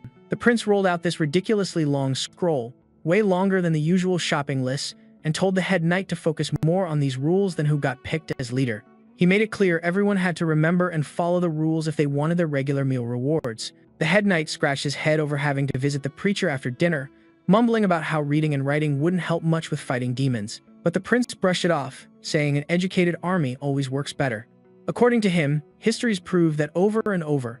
Next up, we're at the Border Town City Hall, where we see the hero stumbling out of a room, still half asleep. Out of nowhere, Nightingale pops up and teases him about sleeping in too much these days. Looks like she'd also helped herself to some of the hero's breakfast. Naturally, the guy wasn't thrilled watching her munch his food and walk in uninvited. He wondered if she'd ever been taught to be more discreet around royalty. Sitting down, the woman straightened up and asked if that was polite enough. Then she casually adds, "You know the prince hates all those fancy, over-the-top manners." The boy was kinda stunned. She seemed to know exactly what he liked. He sighed and told her to just finish the breakfast so he could ask for more later. She dove right back into the food as the prince started flipping through his new blueprints. The woman then got curious and asked why he was adding so much ice lately. "It's winter, dude. If you want to chill your whiskey, just leave the glass outside," she joked. Seeing the open order book, Prince Ronald realized she checked out everything he'd been ordering recently. So he straight up said he was trying to make cheese. To do that, he needed a place always below freezing. While the girl praised the hero's smart ideas, we know deep down he was fibbing about cheese because he was actually working on something way more secret. He didn't trust her like he trusted Anna and Nana yet, so he wanted to gather more info before spilling the secrets. Actually, he was focused on developing guns way easier than building a steam engine. He worried if anyone caught wind of his method, it could wreck the whole ambitious plan. Also, the ice he ordered was actually called camphor ice, stuff rich folks use to cool drinks in summer. The fancy name was just a noble's touch, but the key point was camphor ice was a major ingredient in gunpowder, which made his ops even more hush-hush. The boy switched topics and asked if witches trained assassins too. Besides hunting for the sacred mountain, the woman said they were just some weirdos chasing dreams of finding that mountain, and she'd only joined the witch guild like 2 years back. Hearing this, he asked if she worked for anyone before joining and if there were folks who accepted witches. She set down her plate and laughed at the thought, calling it ridiculous. Sadly, she shared that if her old boss knew she was a witch, he wouldn't have let her through the front door. She even admitted that if she wasn't useful, he'd quietly and swiftly get rid of her. The boy got more curious and pushed her to spill more about her past, but the woman stayed quiet, promising to tell all when the time's right. She reassured him, "Don't sweat it. I've been free for the past year and have no plans to be anyone's pawn." The boy stayed silent, looking a bit down. 5 days passed since their talk, and now outside, we see the hero finally finish his first gun, after a bunch of production headaches. He was super pumped, holding this masterpiece all for himself. One big reason he made a steam engine was to mass-produce guns, so he had to get the prototype done first before stepping up production. But at this pace, he worried he could only crank out 4 guns before the Demon King's celebration. Meanwhile, which made his work even more low-key, the boy switched topics, asking if witches trained assassins too. Besides hunting for the sacred mountain, the woman said it were a bunch of weirdos who banded together chasing the mountain dream, and she'd only joined the witch guild about 2 years back. Hearing that, he asked if she worked for anyone before joining and whether anyone accepted witches. She set down her plate and laughed, calling that idea ridiculous. Sadly, she revealed that if her old boss found out she became a witch, he wouldn't have even let her in the front door. Plus, she admitted if she wasn't useful, he'd quietly and quickly have her taken out. The boy grew more curious and wanted her to spill more about her past, but the woman decided to zip it for now, promising to share all the details when the time was right. She also reassured him, "Don't sweat it." She said she'd been free for the past year and had zero plans to be anyone's pawn. The boy stayed quiet, looking a bit down. 5 days after that chat, in the yard we see the hero finally finished, building his first gun after a bunch of production headaches. He was super pumped to keep this masterpiece all to himself. A big reason he was making a steam engine was to mass-produce guns, so he had to finish the prototype first before speeding up production. But at this rate, he worried he'd only manage to build 4 guns before the demon army showed up. Meanwhile, the knight kept wondering how these flintlock guns were supposed to fight demons. The boy told him to gather the best hunters in the village and form an assassin squad armed with these weapons, but the prince felt uneasy when the knight suggested using watchmen instead of hunters. Looking back at those guards, the hero's hesitation to hand over guns to those scrawny watchmen made total sense. In the dark tunnels beneath Castle Roland, some soldiers were marching. Suddenly, one of them leaped up and attacked another. The scar-faced soldier told the thin-mustached guy to surrender or share his friend's fate. Raim, hearing the scar-faced soldier recall their fallen comrade, grew even angrier and swore he'd never let those thugs step foot in the castle. With a sudden burst of strength, Raim slammed the scar-faced guy backward, knocking his sword out of his hand. The skinny soldier grabbed his own sword and stabbed it into the scar-faced dude's left shoulder. He declared this one was for Grey M. As blood trickled down, the scar-faced guy sneered in disbelief that a regular watchman like Raim could actually hurt him. Annoyed, Raim fired back that while the scar-faced guy wasted time gambling and passed out at taverns, he and his friends trained daily to protect their hometown. He vowed not to let Long River and his crew ruin the village's peace. Just as Raim leapt to finish off his enemy, another arrogant dude showed up, shoved into the fight, and stabbed Raim right in the chest. The poor guy writhed in pain before collapsing. Meanwhile, the other intruders stood confidently above him. Shockingly, Raim still tried to pull the dagger from his chest, despite the agony. Then, in one swift move, he threw it at a nearby torch. The blade shattered the torch, extinguishing the flame and plunging the area into darkness. In the castle's food storage, the thin-mustached soldier hid inside a crate. He was certain those invaders came to sabotage the supplies. If they ruined all the food, the border town would have to evacuate to Long River's fortress.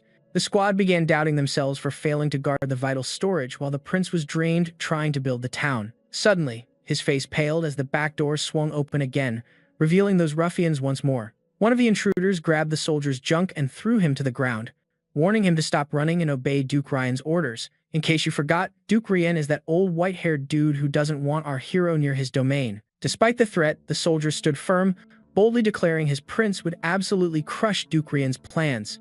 The intruders just laughed at the idea, mocking the prince's skills, before the leader told his guys to take out the soldier and wreck the food storage. Without hesitation, a minion slammed Raim's head hard. Before he lost consciousness, the poor soldier wondered if this was how his story ended, but fate seemed to have other plans. That's when Nightingale made a surprise entrance. She asked the intruders if they were having fun crashing someone else's turf, but warned their party was about to get shut down quick. The intruders snapped back, demanding she say who she thought she was. Nightingale calmly said she was just a local from the border town. She asked why these clowns were here and joked they looked like sewer rats crawling out of the drains. The intruders clearly didn't realize how deep in trouble they were, and their leader ordered his crew to take down the mysterious woman. But she just smirked, and in a flash, she swung her arm and instantly the thugs dropped to the floor. Our soldier's vision blurred as this mysterious figure swiftly took out the invaders. Before he could even figure out who she was, he passed out. The next day rolled in, and the fallen intruders lay piled up in the food storage. The knight scratched his head inspecting the scene, trying to piece together who could have taken them out. He knew Raim couldn't have done it with his injuries. It had to be an outsider who jumped in solo without backup. Their moves were too smooth, the enemies never got a chance, and there was zero mess left behind. No blood, no knocked over crates, not even a scratch. Suddenly, the knight thought there must be some crazy skilled swordsman nearby. He started feeling proud of his family's history and their knightly prowess. The soldier reported the forensics done, confirming the identities of the bodies. 8 turned out to be town guards, and 1 was still unidentified. The head knight asked about the survivors. The soldier said Captain Brian was under special care, and the Scarface guy was locked up in the dungeon. The knight told him to wake the Scarface guy immediately for questioning. Meanwhile, the prince felt frustrated that he hadn't made any progress, yet these pests were already trying to mess with him. Still, he was grateful. Nightingale showed up just in time to save him. Nightingale reassured him those guys couldn't touch him because Anna was sleeping right on his bedroom floor. That's when the prince had an idea. He offered Nightingale a secret bodyguard gig, toss her a job with better pay than Anna's, plus a fancy place with a garden, 2 days off each week, and a paid vacation. But despite the sweet perks, she politely declined, explaining she couldn't leave the guild or her friends there. The prince suggested moving all of them to town once it was built up since it had plenty of space. He promised no discrimination and total freedom for them. Again, she said no, saying she'd think about it someday, which made the prince a little awkward from the rejection. He kept chatting and asked if she'd gotten Nana home safely after treating the soldiers. She confirmed it, saying Nana freaked out when she saw the injured soldiers, but that's no shock since she mainly treats chickens. Taking care of a guy covered in wounds totally freaked her out. Back to the story, you ask if she's figured out which of your siblings might be behind the break-in. The lady points out it wasn't any of your siblings this time. The culprit bribed the border town's patrol guards. Their plan was so sloppy they left a witness alive who didn't even have the guts to off themselves before getting caught. She reassures you that they'll find out soon enough because the lead knight is already grilling one of the intruders. She also reminds you these guys are weak and whiny compared to the princess's third intruder. While everything outside the castle is calm, we see our hero strolling with the lead knight heading to visit a scruffy soldier. When the soldier spots the prince in the room, he totally panics and jumps up from his bed. The prince kicks off by praising Brian for his bravery and the battle he fought through. But Brian gets emotional and says it was really his buddy who stepped up. The Hungarian actually sacrificed his life, but the prince comforts the soldier, promising his friend's funeral will give him the recognition he deserves for his courage. As for Scarface, he's facing full punishment. He's getting hanged in 3 days, and the prince hopes Brian will be well enough to witness it. Scarface then hints he might have noble blood, suggesting this situation could stir up trouble with the River Heart Fortress. The prince shrugs that Scarface might have noble lineage from House E but holds no titles or land, plus he tried to torch all Borderfow's supplies, causing massive trouble that can't be ignored. Giving assurance someone else will take over patrols, the prince tells the scruffy soldier to get some rest. During the harsh month ahead, he promises to honor him as one of the prince's brave knights. Next, we're on the fortress wall where the rookies are gearing up, coached by Hunter Iron Ace. Iron Ace unexpectedly grabs everyone's attention, and they all snap to attention because the prince has come for an inspection. But it looks like our prince doesn't really know what to say during this. He awkwardly approaches a random soldier and decides to ask about their daily routine. With a friendly grin, he asks how training's going, and if they're eating well lately. The soldier looks super stressed, standing in front of the prince.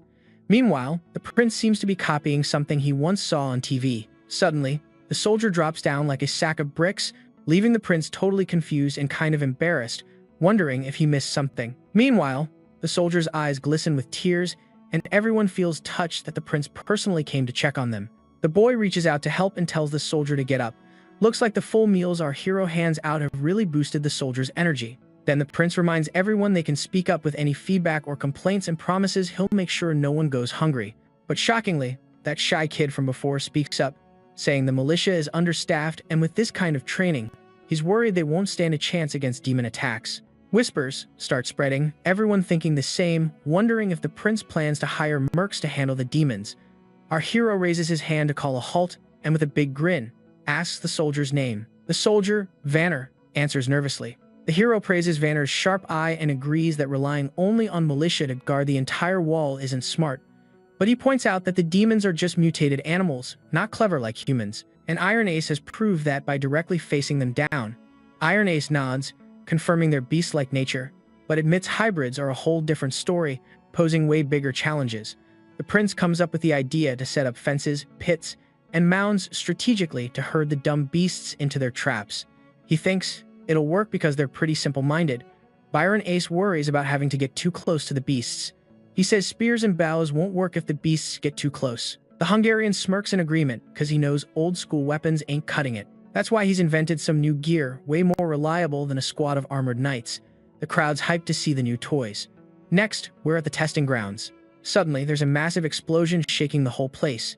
The hero is beyond hype because his gunpowder invention worked perfectly, but everyone else looks terrified. Iron Ace even mutters something about divine wrath as the blast leaves a big crater and blows away the test bunnies.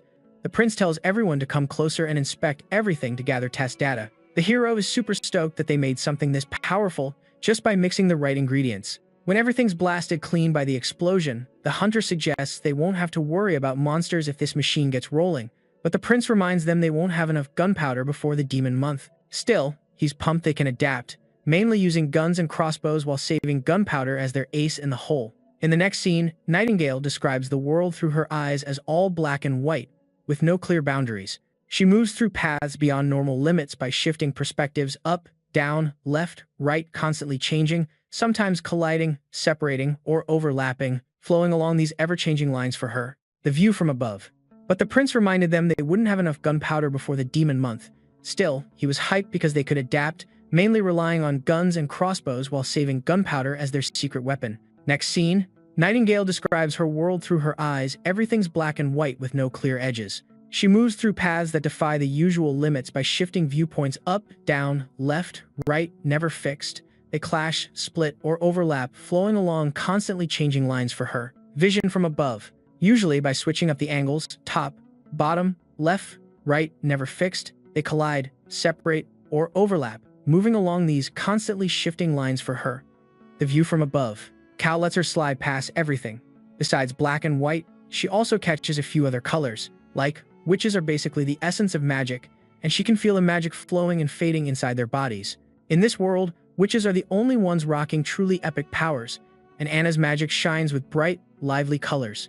Suddenly, Anna calls her and Nightingale back to the real world. When Anna asks Nightingale what she's doing here, Nightingale plays it cool and says she brought fish cakes. Anna lights up when she sees the gift, but Nightingale hesitates and says she should wash her hands first.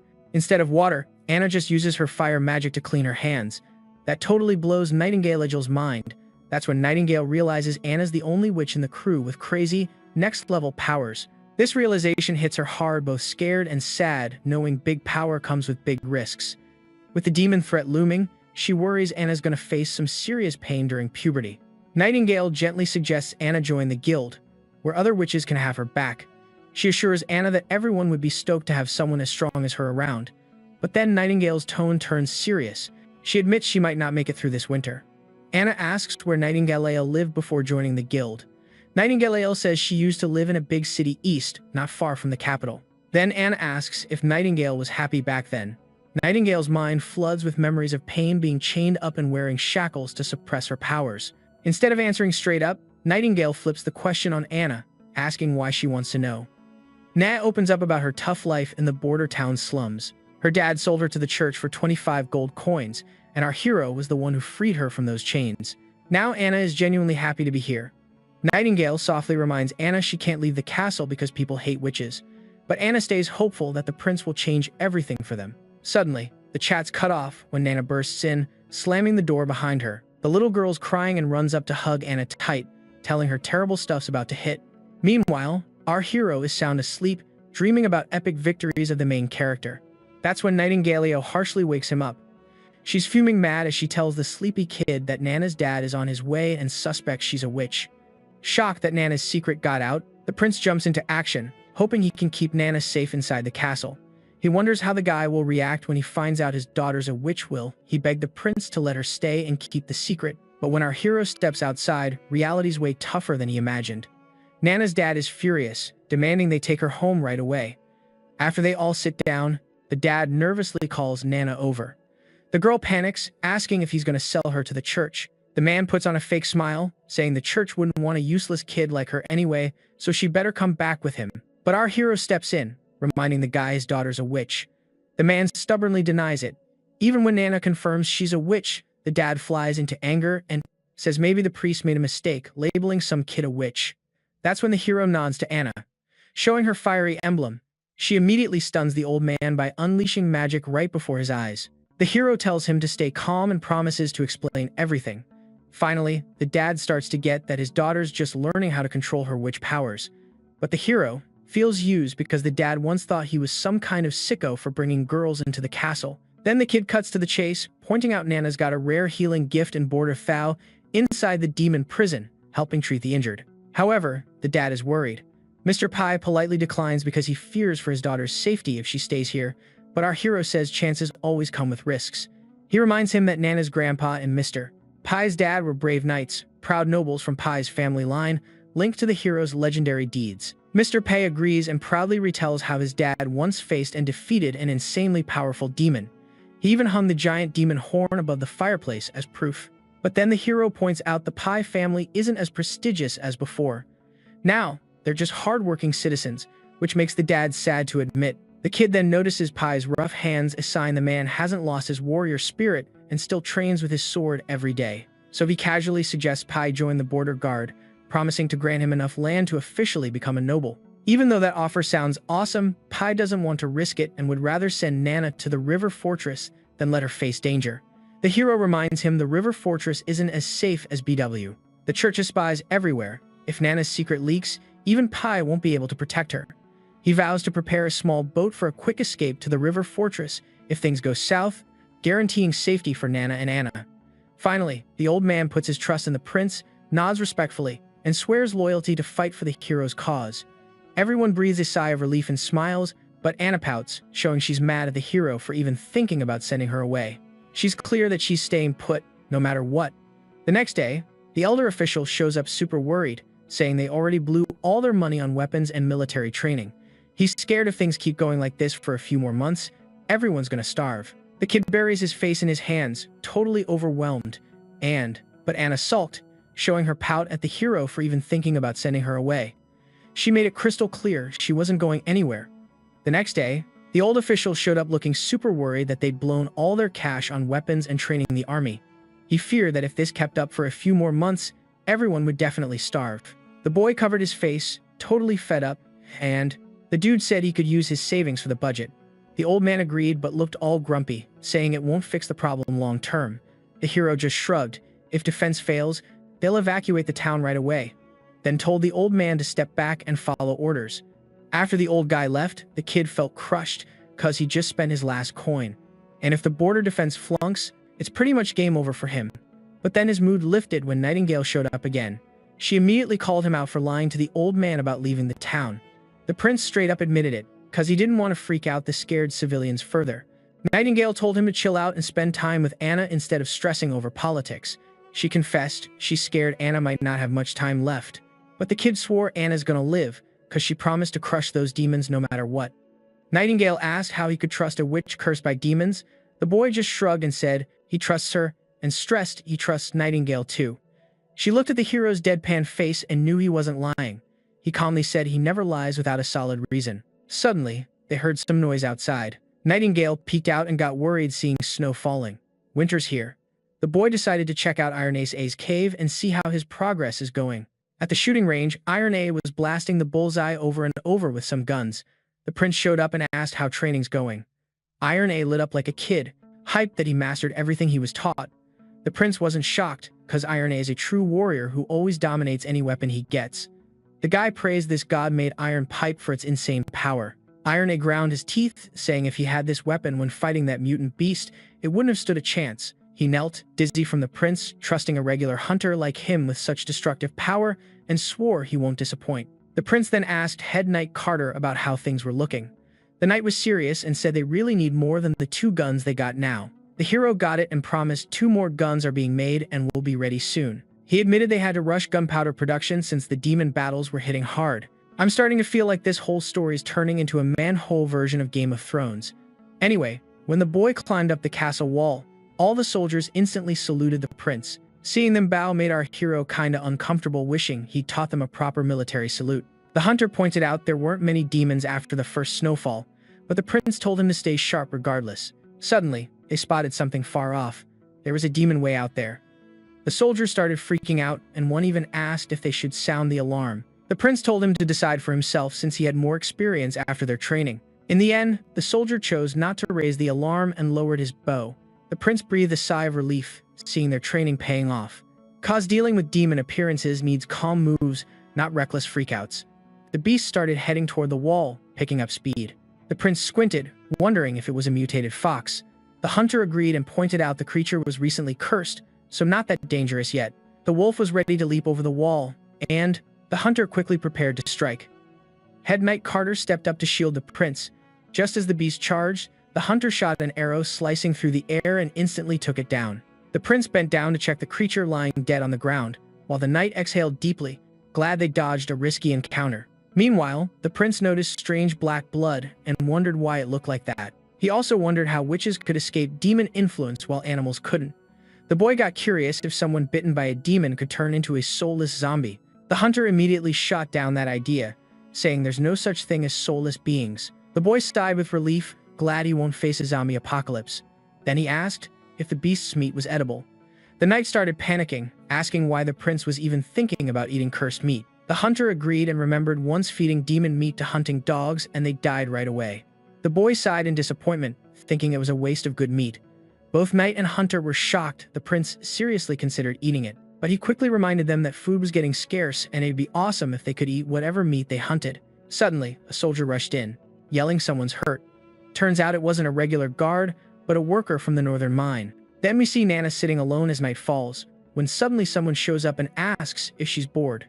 She jumped scared, cause she got spooked, and the woman quickly apologized for freaking her out. Nightingale then said Anna was still busy working and might be back soon. Nana asked if Anna was still dealing with those piles of dirty soil, and Nightingale nodded. Nightingale then sat down, casually grabbing Anna's teacup without asking, like it was habit. Looks like Nana's feeling a bit down about her new job. The prince had tasked her with tending to the injured guards. It's not that she didn't want to work, but seeing wounded soldiers freaked her out. She wanted to get over her fear so she could use her powers effectively and wished she was as brave as Anna. Suddenly, Nightingale spotted someone coming, and a soldier rushed in urgently telling Nana to head underground immediately, because there was a... The prince had assigned her the task of treating the injured guards. It's not that she didn't want to work, but seeing those wounded soldiers haunted her. She wanted to overcome her fear to keep using her powers effectively and wished she were as brave as Anna. Suddenly, Nightingale spotted someone coming, and a soldier rushed in urgently telling Nana to get downstairs immediately because there was a... The patient's badly hurt and needs your help, girl. Down in the med bay, this dude's screaming in pain. Van's begging the prince to ease the guy's crazy agony. Seeing that soldier, totally panicking because his life's on the line, he wonders if those burns came from the steam machine explosion at the northern mine. Nana shows up on scene, trembling with fear as she steps closer to the burned miner. Her dad gently pats her head to calm her down. Nana swallows her worries, snaps herself back together, and declares she's ready to go. When the curtain gets drawn around her, she takes a deep breath, calls up her magical powers, and starts healing the dude. Soon enough, the injured guy is totally healed, looking fresh and alive, like a cucumber just plucked from the vine. Meanwhile, her dad stands there stunned and proud, witnessing her healing power for the first time, calling it nothing short of a miracle. Sir Brian happily chimes in, saying, "All thanks to Nana, I pulled back from the brink of death too. The prince freaks out hearing that and quickly tells Brian to keep it down. He reminds him that Nana sneaked out on him when healing him without her dad knowing, and he doesn't want to deal with her furious father. Now that the wounded man's awake and fully recovered, he can't believe he's actually alive. Prince Roland swears it's true and proudly reveals Nana, one of the witches who saved his life. Later that night, when he gets back to his room, Nightingale greets him and asks why he spilled Nana's secret so soon. That's when we flash back to the moment the miner freaked out after finding out Nana's real identity. He starts panicking and warns everyone that witches are just demons. But her dad quickly shuts him down, telling him his daughter's got nothing to do with demons and that she's the one who saved his life. Out of nowhere, the miner jumps up and kneels before the little girl, apologizing like crazy for what he said before and thanking her deeply for saving his life. Back to the present, he realizes this is the perfect time to be upfront about her being a witch. Considering how well everything's turned out and that they plan to use her powers to fight the demons over the coming months, hiding her witch identity just isn't an option. He also stresses that since the church folks moved out to the riverfront fortress, nobody's left to mess with his girls. The woman asks if he planned all this from the start. The boy immediately nods, saying snow blocked the route to the fortress and that all the ports are under his control. The church has zero clue what's going on at the border town, let alone making a move against witches. This gives him 3 solid months to totally change public opinion about witches being evil incarnate. He points out that Nana's now seen as an angel instead of a villain by the soldiers she just healed. They can keep using her healing powers for everyone's benefit. That will seriously boost everyone's morale. Once they get rid of the common folks' prejudice, everyone's going to be happy. Nightingale doesn't get what he's trying to achieve with all this, so she asks why he's doing so much for a witch. He reminds her once again that his border town doesn't care about origins, and people who get hated like witches deserve to live on this land just like anyone else. The woman's eyes widen, hearing his big plan, and clearly, she has something important to say. She admits she wasn't honest with him before. The prince is caught off guard by the reveal, and she starts explaining that her sisters in the guild have wandered for years, with people losing hope along the way. All they want now is a safe spot to be happy, even if it's just a castle. At first, the boy's confused by her confession, but then he's stunned to realize she's truly willing to bring all the witches to the border town. But she quickly snaps him back to reality, warning that if the witches come to the castle, he'll have to face the church. The boy reassures her, saying the church's main base is super far away. Even if they find out witches left the border town, they won't march to Grey Castle just because of him. He's already planned to gather enough influence to rival the church and create a world where witches can live alongside normal people. He dreams of expanding that world to Grey Castle or even the whole kingdom. The next scene takes us to Grey Castle's capital city, where soldiers on horseback are marching down the road. Suddenly, their captain yells for everyone to stop, looking super excited, because they're finally heading back to the castle. Inside, the place lights up the sky with fireworks, welcoming the man about to step into the city once again. Juro Wimbin, Grey Castle's first prince, finds it hilarious they've got fireworks considering he invented gunpowder just a few chapters ago in this primitive society. Anyway, the city gates drop, and Prince Jiro rides in with his entourage. Once inside, he gets straight to the point and tells everyone he's here to claim what belongs to him from his dad. 3 shady dudes appear, bow down to their prince, reporting the mission's done. Prince Jiro asks if they've swapped the king's royal guards as planned. The henchman admits the plan hit some snags and they only managed to switch guards in the king's chamber.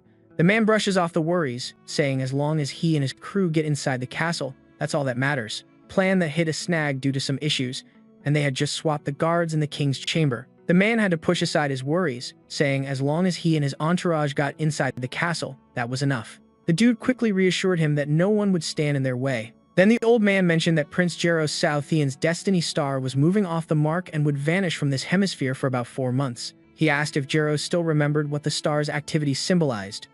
Jero's mind drifted back to childhood memories playing with his siblings before snapping back to reality. He admitted he already knew what those stars meant. It signaled he was ready to break the challenge rules their dad set, and that Prince Jero was aiming for the throne. Outside the king's room in Grey Castle, the prince caught a weird smell and asked his men about the strange scent of blood. The old man explained the king had summoned a maid, who noticed personnel changes as she left, so they had to deal with her. Things were getting intense since the king hadn't been close to any woman since their mom passed. Just as he was about to step in, the old man pointed out there were no guards on patrol, making his moves easier. The prince sneered, saying he wasn't sneaking in like a rat. He came in legit to talk throne succession with his dad, but if that convo failed, he'd try another method. He gripped his sword tight and leaned toward the door. The smell of blood was getting stronger. When he peeked inside, he saw blood everywhere and kicked the door wide open. Inside, he found his brother standing there, and the third king of Grey Castle, Wimbledon, lying dead with a dagger in his chest. The assassin behind this was Timothy Wimbledon, the second prince of Grey Castle. Seeing his older brother, Timothy said he never wanted this, but there was no other option, just like the eldest prince had no choice but to come here. Almost immediately, soldiers appeared behind the eldest prince and surrounded him, catching him off guard. The older brother asked Timothy how long he had planned this. Timothy explained their dad's decree was like a chess game. He admitted he planned to play fair, but the third princess started playing dirty. He also pointed out Jiro was shady too, saying the eldest prince wouldn't storm the whole kingdom to the capital without warnings from his old astrologer. Looks like that old servant betrayed the eldest prince too, but the old man clarified he never lied. When the sky shifts at the mark, it's a sign of a lost soul, but also signals doom. The eldest prince got annoyed and yelled at his brother. He reminded him he was the favorite son, given every advantage by the king, yet he just killed their dad. Timothy smirked back, calling out the eldest's hypocrisy, since he also came here to kill the king if the talk failed. The eldest prince trembled, probably shocked by his brother's brutal truth, and asked if Timothy had baited him here to finish him off. Timothy just shrugged, saying he didn't plan to face their sister by sitting still and killing his bro. He was kinda impressed their sister already saw through all this even before the decree was written. Timothy went on saying he wanted to end the royal order early since his city Valencia wasn't like his sister's port city Clemor. That place bred fighters like rabbits, so he needed a big enough army to challenge her. And that only happens if he grabs the Grey Castle crown. The eldest prince got furious and lunged at his brother, but the soldiers quickly jumped in, with one smacking him from behind with a spear, forcing him to kneel before his brother. Timothy wickedly told him he'd be blamed for killing the king and labeled a murderer, and that he'd face the guillotine for that crime. The soldier pinned the eldest prince down, but he protested, asking if Timothy even had the right to judge him, and if not, he'd expose Timothy's crimes to everyone. But Timothy had it all covered, with a special drug called silencer ready. Once someone takes it, they can't say a word. After executing his brother, Timothy planned to play the perfect grieving son, and with no other heirs, he'd become king without breaking a sweat. He even told his brother to curse their sister for the awful fate he was about to face. Meanwhile, the eldest prince's mind flicked back to memories again as soldiers dragged Jiro away. The sly traitor started calling Timothy king, claiming the crown already belonged to him. Timothy gave the man a sarcastic clap of approval, but then pulled out a suspicious pill, telling him to swallow it if he didn't want to get betrayed later. Timothy then glared toward his father, grinding his teeth in anger, seeing him die right in front of him. The scene flashed back to when Timothy informed the king that Jiro was heading to the capital intending to take the crown by force. Timothy asked if the king had a plan to stop it. The king only gave a crazy smile that confused the boy. In the next moment, the king drew a dagger, swung hard, and stabbed himself straight in the chest, dying instantly before Timothy's eyes. Right in the middle of this chaos, Timothy got pissed and was determined to find whoever stirred trouble in this throne fight. He swore to hunt down that jerk and show them what happens when you mess with royalty. Looks like those women visiting the king earlier were definitely involved in this. Anyway, we're back at the border town castle where things have been pretty chill lately. The prototype steam engine in the mines got fixed, no accidents, and the demons haven't been a pain either. He was just chilling, scheming ways to boost the town's economy and fatten up his empty wallet again. Right in the middle of everything, Timothy got pissed off trying to figure out who was stirring trouble in the crown battle. He was dead set on finding that bastard and showing them what happens when you mess with the royal family. Looks like those women who visited the king earlier were definitely involved in this mess. Either way, we're back at the border town's castle, where things have been running pretty smoothly lately. The prototype steam engine in the mine had been fixed, no accidents, and the demons weren't causing trouble either. He was chilling, thinking about how to boost the town's economy and refill his empty wallet. But bam! The dude's peaceful moment got wrecked as darkness rolled in, bringing some bad news. A massive pack of demons was pouring out beyond the city walls. Meanwhile, down at the border, right at the base of the wall, a bunch of monsters were screaming their heads off. Up top, the soldiers looked straight up, freaked by the insane numbers. And don't forget Vaughn, he's just a regular miner. Dude only joined the army to snag some freaking eggs. One of those beasts charged the wall, smashing it with all its might, shaking the whole structure. That hit the wall pretty hard. But the monster immediately crashed to the ground, and then the wolf-type beasts started closing in. Huntress Iron S quickly told everyone to ready their spears.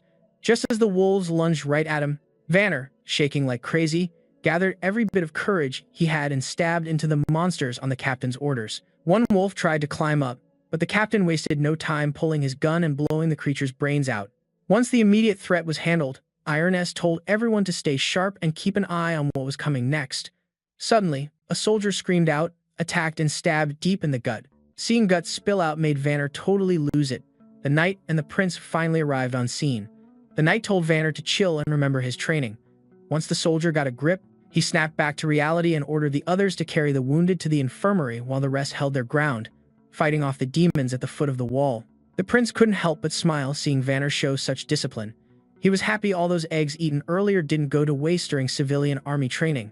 Suddenly, something caught their eyes on the ground. Something so freaky even the prince started freaking out. The huntress was just as spooked, quickly pulling her gun out, saying they'd officially hit the worst luck of the day. Her head was spinning at the sight of this gigantic monster, a nasty creature that seemed to break all the rules of biology.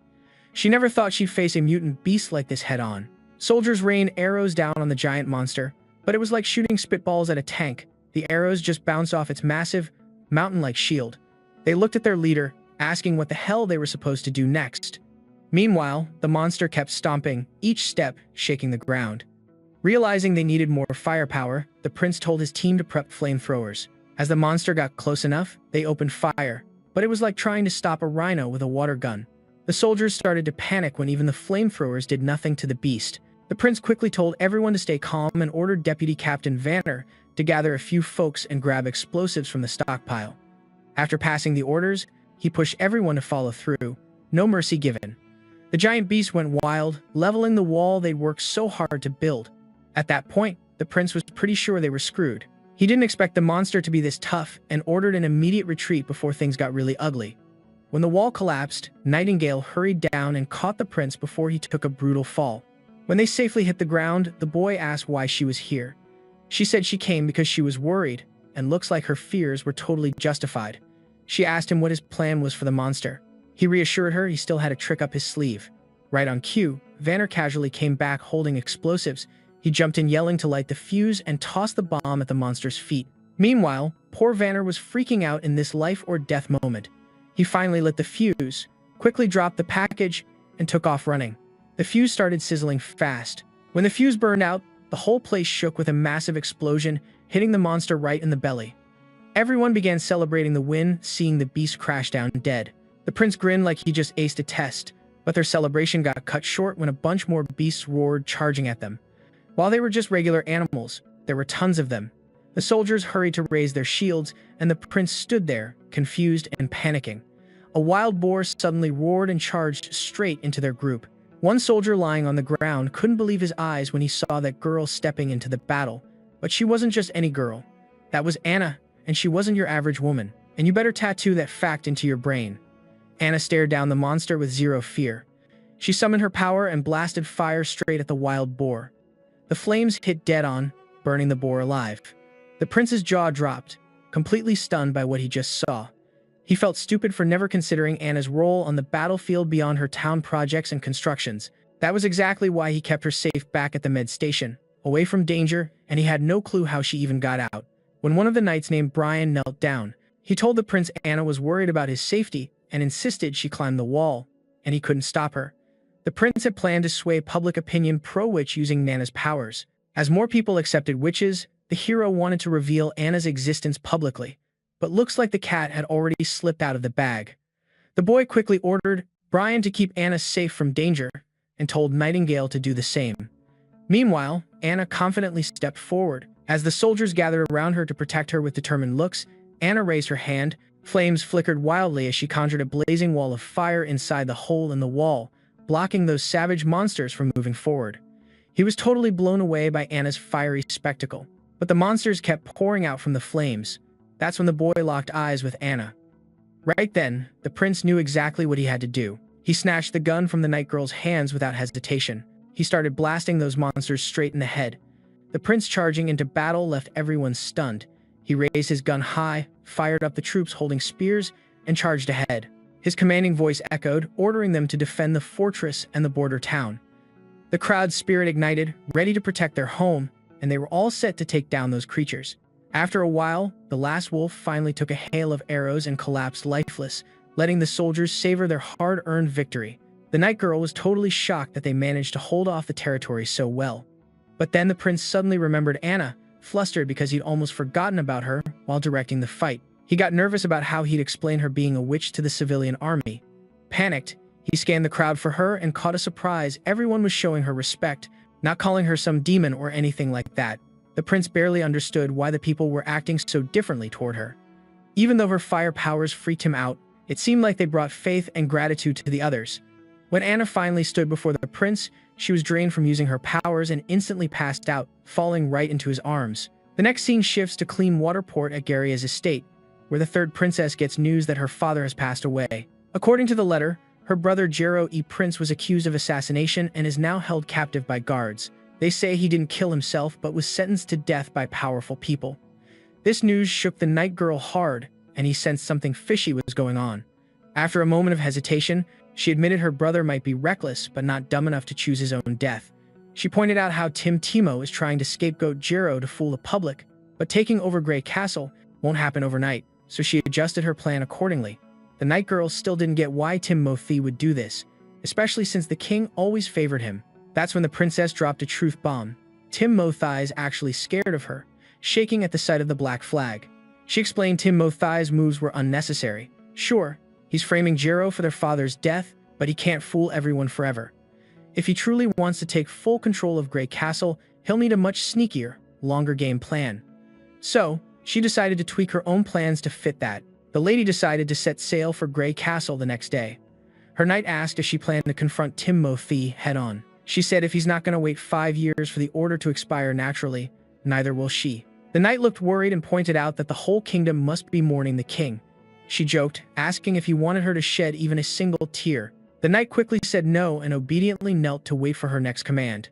She told him to fetch the Black Fleet's captain because they'd be sailing out as soon as possible. Back at the border town, after the brutal monster assault, no more attacks came. The wounded soldiers were healed fast and went right back to their duties. The chief knight was tasked with using the hybrid monster shell to patch up the broken wall, so it seamlessly became part of the fence. But the biggest factor in their victory over this large-scale invasion was definitely Anna. Weeks have passed since she fainted and she still hasn't woken up. Nightingale said today was supposed to be her coming of age, but she's sure Anna will die in her sleep because the pain of growing up can only be endured awake. She sadly shared that she's witnessed way too many witches die right before her eyes, treated like animals burned alive or slowly tortured by nobles for their twisted amusement. The lucky ones live in exile, cast out from society, always chasing an unreachable holy mountain. A distant dream they'll never actually touch, but she said Anna isn't like them, not like the sisters in the guild. She actually found care here, was cherished by the prince, and earned the respect she deserves. Nightingale explained that this is the real meaning of the heavenly mountain, a life free of prejudice. And Anna had already reached that place. As memories of Anna flooded his mind, her strength, her will from day one to this very moment, he vowed to stay by the prince's side. He held her hand tight, refusing to let go. Just as midnight struck, Nightingale noticed Anna's maturity had awakened a magical force pulsing inside her.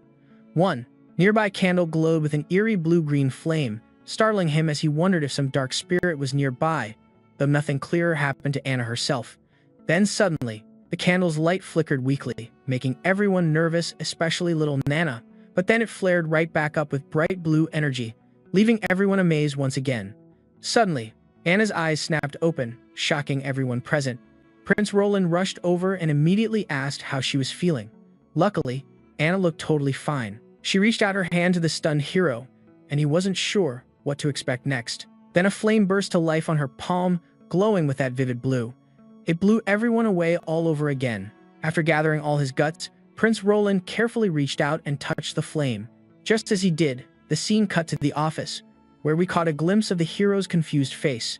He was totally shook when he heard Nightingale decided it was time for her to leave the border town. She said Anna not only woke up but actually survived being possessed by that demon, which was totally unexpected and mad mysterious. She believed Anna's new power with the blue flame was now totally under her control. In perfect sync with her mind, Anna could tweak the temperature, manipulate it, and even move the flame around within like 15 feet anytime she wanted. But she still had no clue how she dodged the awful pain, especially with such crazy demonic energy.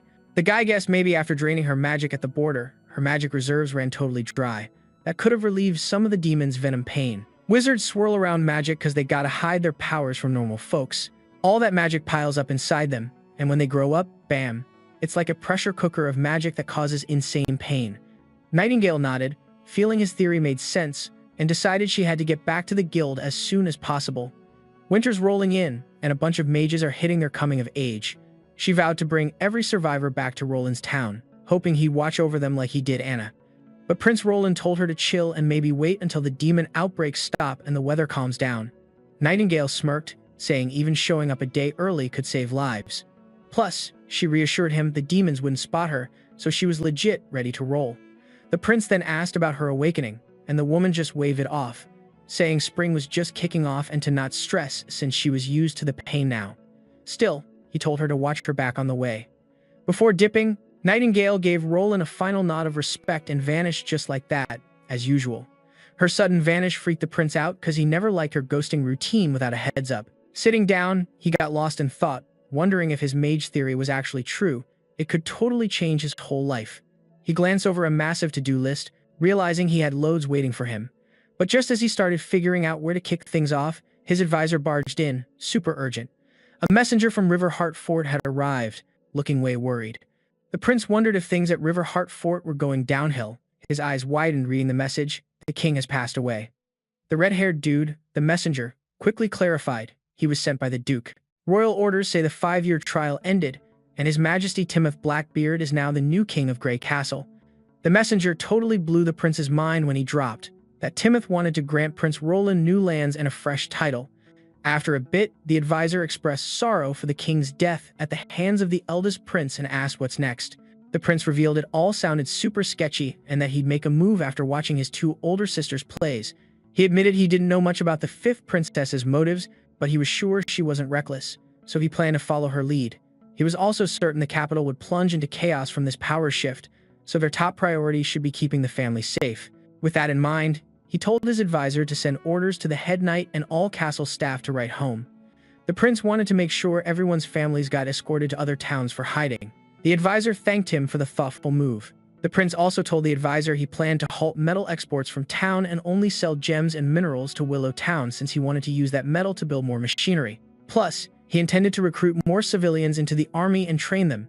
He was pretty proud, thinking the messenger's news might actually be an indirect blessing. Roland was confident that as long as he held strong in Border Thou, someone would try to bite him. Like Duke Ran from Riverheart Fort, once those demon winners passed through, he was pretty sure Duke Ran would try to expand influence westward under the new regime. And that was exactly what Roland wanted. Industrial growth was his jam, but what he lacked most was people.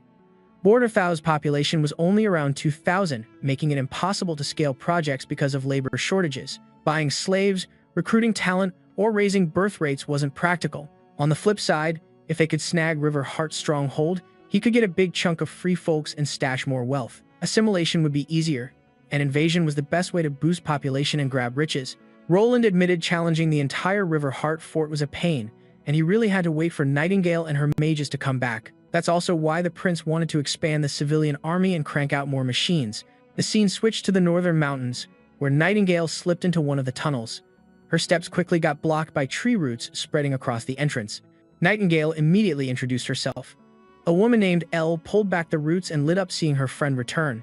After the greetings, Elle revealed that one of the 2 mages, Aaron or Le, didn't make it through the coming of age. They decided not to drown in sorrow and pressed further inside. Nightingale was hyped to see her friend Wendy, and just as Wendy got called by her pal, she spun around and greeted Nightingale with mad warmth. She joked, calling her Veronica. Wendy grabbed Nightingale's hand, making her blush and confidently saying she wasn't the weak girl she used to be anymore and that she turned back and greeted Nightingale warmly. She joked, calling her Veronica. Wendy grabbed Nightingale's hand, making her blush, and insisted she wasn't the weak girl she used to be anymore and that I'm done with the name Veronica. Wendy insisted that she shouldn't deny her past since it's a part of who she is. Still, Nightingale was hyped to see her friend again, and they hugged tight. Then Wendy asked about Anna and if Nightingale helped her get through growing up. With a grin, Nightingale said Anna didn't need any saving at all. Actually, what they found out was going to flip the script for every witch out there. In just a few seconds, Nightingale spilled the tea to the sisters about the prince and how he let everyone stay in the border town without any witch discrimination. Wendy was skeptical at first, but Nightingale swore on her life the prince didn't just say that he actually saved Anna and Nana too. More than that, the prince totally shook off those fake stories about witches being possessed by demons. He was all about witches drawing power from within themselves. To prove it, Nightingale reminded everyone she could sniff out lies, so they could trust that the prince was dead serious. She shared the prince's plan to protect witches, even if that meant standing up to the church. Then she pulled out the blueprint for a steam-powered mech, proving they could build a safe spot that rivals the sacred mountain. Just as Nightingale painted that dream paradise, a blue-haired woman stormed in, telling everyone to shut up. She looked like their teacher, and Nightingale quickly showed respect by bowing. The teacher shot Nightingale a harsh glare, wondering aloud if she was seriously saying that the sacred mountain they'd chased forever was meaningless. Next, we cut to New King Tim Mo, where a knight shows up with a stone called the Divine Judgment, said to be the ultimate weapon against demons. The knight bragged that the church confirmed his power was enough to deal with witches for generations, but Tim Mo was annoyed and blamed witches for his dad's suicide. He ordered the knight to keep hunting witches and scour the capital for more. Meanwhile, back with Nightingale, she woke up and realized she wasn't alone, blinded by a shining pillar, wearing that witch-suppressing stone around her neck. She was trying to figure out how she ended up in this mess. We flash back to the blue-haired woman losing her mind over the prince standing up for witches. She yelled about witches being oppressed and killed for generations. She believed Nightingale got played by the prince and insisted the pain of growing up was a sacred test for a witch's body and soul. Only those who endure pass, gaining real power and eternal peace at the sacred mountain. Nightingale was shocked to learn all the suffering witches went through was just a test to this woman. She got even madder thinking about all the sisters who'd fallen after all that pain, being seen as losers. The teacher gave Nightingale one last shot to beg forgiveness for her ignorance and mistakes, promising mercy, but Nightingale stood firm, saying she only followed sisters who believed in her. When she tried to leave, a snake suddenly wrapped around her leg, and before she could react, she passed out from its petrifying venom. Waking up blinded like now, when they faced off, Nightingale reminded the snake woman why she used the Divine Judgment stone, even though it was banned in the Witch Council. The snake lady said it was just a tool to punish misbehaving kids. She reminded Nightingale that Wendy saved her from the nobles. Instead of thanking her, Nightingale was trying to sell them out to those dirty nobles just to patch things up with them. Nightingale denied those motives, stressing she only wanted the sisters to live freely without fearing hunger or growing pains, and believed everyone had the right to choose their own path. She pointed out how the border town had changed, emphasizing the steam mech blueprint she had was just one of many miracles. The snake woman mocked her, saying she doesn't even get the blueprint, and tossed it in the fire, claiming a pile of steel couldn't move like a living thing and she wasn't dumb. She grabbed a hot knife and raised it, just inches from Nightingale's neck, letting her know this was the last chance to beg for forgiveness for trying to fool the Witch Council. If Nightingale didn't comply, she threatened to stab her through the heart and make her an example for the others. Even facing death, Nightingale didn't back down. Instead of bowing, she was ready to take the blade right in her heart. That's when Wendy burst in, reminding them how many sisters had been lost and that they couldn't afford to lose anyone else. The snake woman flew off the handle, demanding to know if Wendy believed Nightingale's lies too. Wendy denied it, saying she wasn't planning on going to the border town, but agreed with Nightingale that everyone had the right to choose their own path. Wendy then asked if anyone wanted to go with Nightingale to the town, but no one said a word. Seeing that, Wendy suggested letting Nightingale go solo since she hadn't done anything to hurt the group. The others agreed to tell the teacher to release Nightingale, but the teacher snapped, yelling she couldn't risk letting Nightingale go since she might spill the location of their refuge to the church. She swung the knife, ready to attack, but before she could, Wendy jumped in to block it. Wendy grabbed a coin and flung it hard at Nightingale, breaking the power-suppressing stone. The teacher flew into a rage and lunged at Wendy with a snake. The snake bit Wendy's hand, but Nightingale instantly stepped up. Before the teacher could react, she screamed in pain with a sword plunged into her chest and collapsed to the floor. Before anyone could move, Nightingale and her crew started vanishing, slipping out of the tunnel. Wendy looked rough. Snake venom was spreading through her hand, and she fought to keep it from spreading. Nightingale reluctantly pulled out her knife but the crazy teacher said she couldn't risk letting Nightingale go because she might reveal their hideout to the church. She raised her knife, ready to attack, but before she could, Wendy jumped in to block her. Wendy picked up a coin and threw it hard at Nightingale, shattering the stone, suppressing her power. The teacher got furious and lunged at Wendy with a snake. The snake bit her hand, but Nightingale acted immediately. Before the teacher could react, she screamed in pain with a sword stuck in her chest, collapsing to the ground. Before anyone could respond, Nightingale and her friends started, disappearing and escaping through the tunnel. Wendy looked pretty bad because the snake's venom was spreading through her hand. She tried to stop it from spreading further. Nightingale reluctantly pulled out her knife. Wendy's hand got ripped clean off her body. She held onto it tight, confident Nana could patch it up real soon. They'd been trekking non-stop for 3 whole days to make it here. Wendy's injury seriously slowed them down. As she kept bleeding, Nightingale was freaking out, thinking Wendy couldn't last another 3 days. But that worry blew up when this mysterious new kid showed up, ready to help. Looked like a boy at first glance, but was actually a girl. She calmed Nightingale down, telling her to chill. Her name's Lightning Nin, and she just joined the witch crew recently. Nightingale stayed cautious around this tomboy girl and asked if Kara sent her here. Lightning Nin shrugged and said it made sense. Nightingale didn't recognize her since she's always off flying around everywhere. She made it clear she came because, like Nightingale said earlier, everyone's gotta live their own way, and she picked riding shotgun with Nightingale. Plain and simple. She was super hyped about gadgets and explosives, totally the explorer vibe. Nightingale wondered why an adventure junkie like that would even join the guild. Lightning Nin explained that hunting the sacred mountain was a wild quest, but the guild's just book-filled, and Kara's always nose deep in them. Nightingale then asked if Lightning Nin was a fighter. She nodded and claimed she could fly too. Or well, maybe that was just what she thought, because she was struggling hard to move under that crazy weight on her small shoulders. Finally, she gathered enough energy and started floating up super slowly. The tomboy then asked Nightingale how long she'd known Wendy, commenting on how Wendy called Nightingale Veronica back at the base. Nightingale confirmed they'd been tight for ages and said before joining the guild, she was treated like some puppet, and Wendy was the one who showed her how to actually live. She revealed she had a family in Silver City when she was 13, but her parents disappeared during a civilian uprising. Nightingale's uncle then took her and her brother. That same year, her witch powers first kicked in, but her uncle immediately caught on and separated her from the others, swallowing her up to train her strength. He threatened harm if she didn't use her powers for his dirty deeds, so she turned into a real assassin, poisoning, ambushing, whatever it took, she did it. As Julin family's wealth grew, her hands were stained deeper with blood because her powers were perfect for that grim work. When she finally crossed paths with H, he coldly pushed her away. Wished he didn't have a witch as an ally. That broke her completely. Growing up, she survived the pain, and her power only got stronger. No iron bars could hold her anymore. So she busted out of jail, killed her uncle, and took off aimless. That's when she met Wendy, who was like a warm light in her frozen world. Wendy brought her to the guild where she met other witches, and their teacher Kara brought comfort to all. Now Lightning Nin pointed out Kara had totally fallen apart. She couldn't believe a real prince would care about witches. When they finally hit the border town, we see those two in a tiny familiar house. The prince kept sneezing non-stop, wondering who was thinking about him that hard. Right then, a noise caught their attention. They turned to see Nang and 2 others crash into the house, landing flat right at their feet. Anna immediately got defensive, ready to handle uninvited intruders, but Night Ting shouted at him to run get Nana as fast as possible. While Nana patched up Wendy's wounds, he had no clue what had gone down at the guild with Nightingale only bringing back 3 witches. He wondered if demons had attacked and only 3 survived, feeling lucky to have Nana around to fix Wendy's arm. Suddenly, Lightning Nin popped out from the infirmary.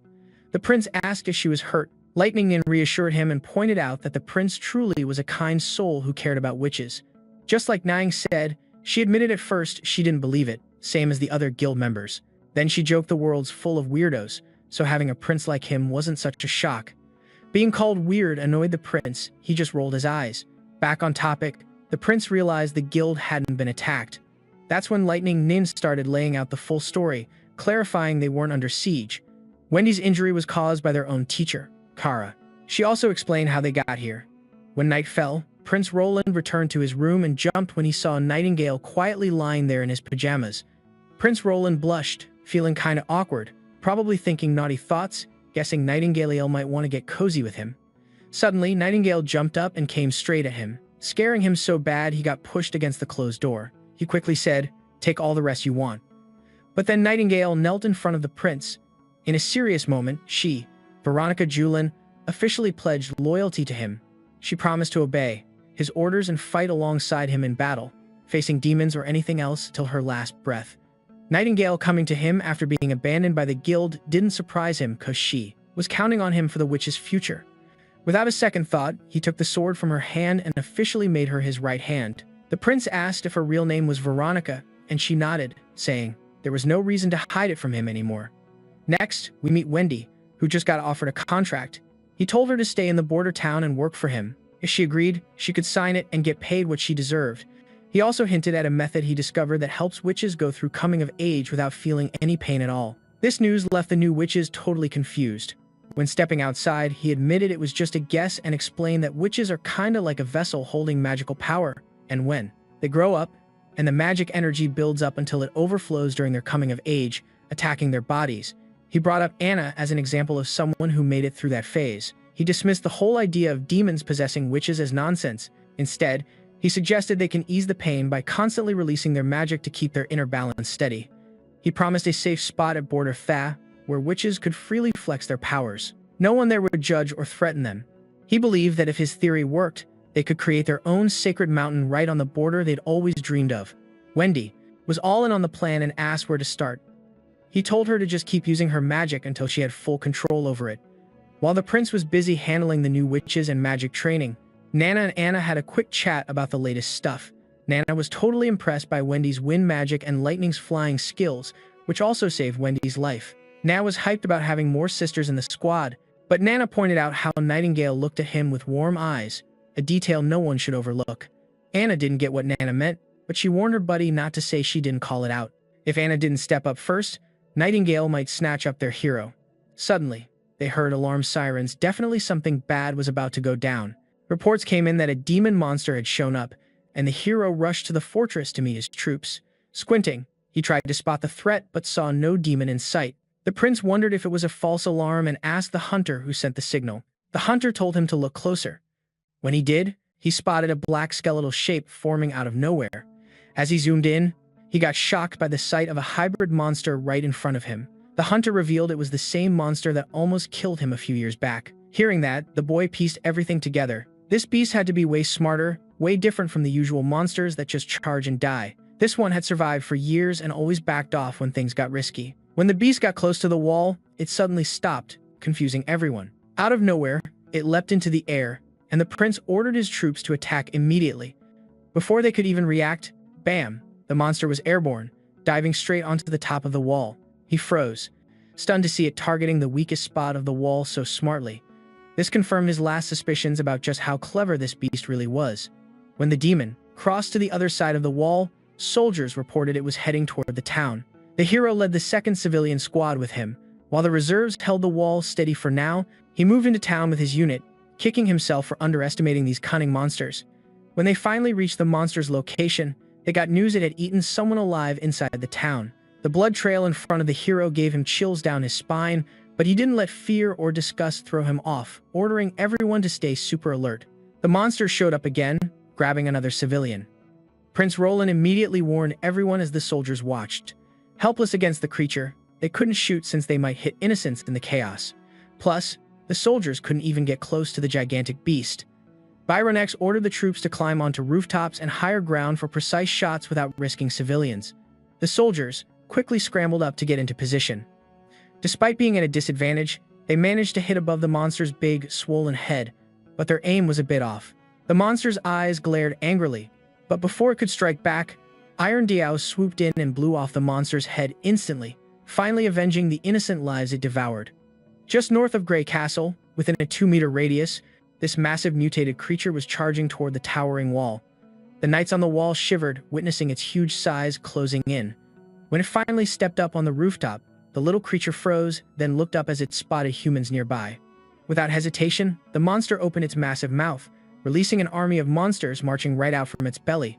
The soldiers quickly realized they were trapped with no escape left. Still, they scrambled to run the other way. Meanwhile, an airborne creature kept chasing the troops. Finally, at the northern city wall, they found themselves waiting for the gates to open. The girl filled us in that the entire suburbs had been destroyed by monsters. They had to protect the church, but with just a few soldiers and monsters breathing down their necks, this battle ahead was looking brutal. Then, the girl pulled out a red pill and ordered the soldiers to take it to wipe out the enemies. Without hesitation, the troops followed her orders.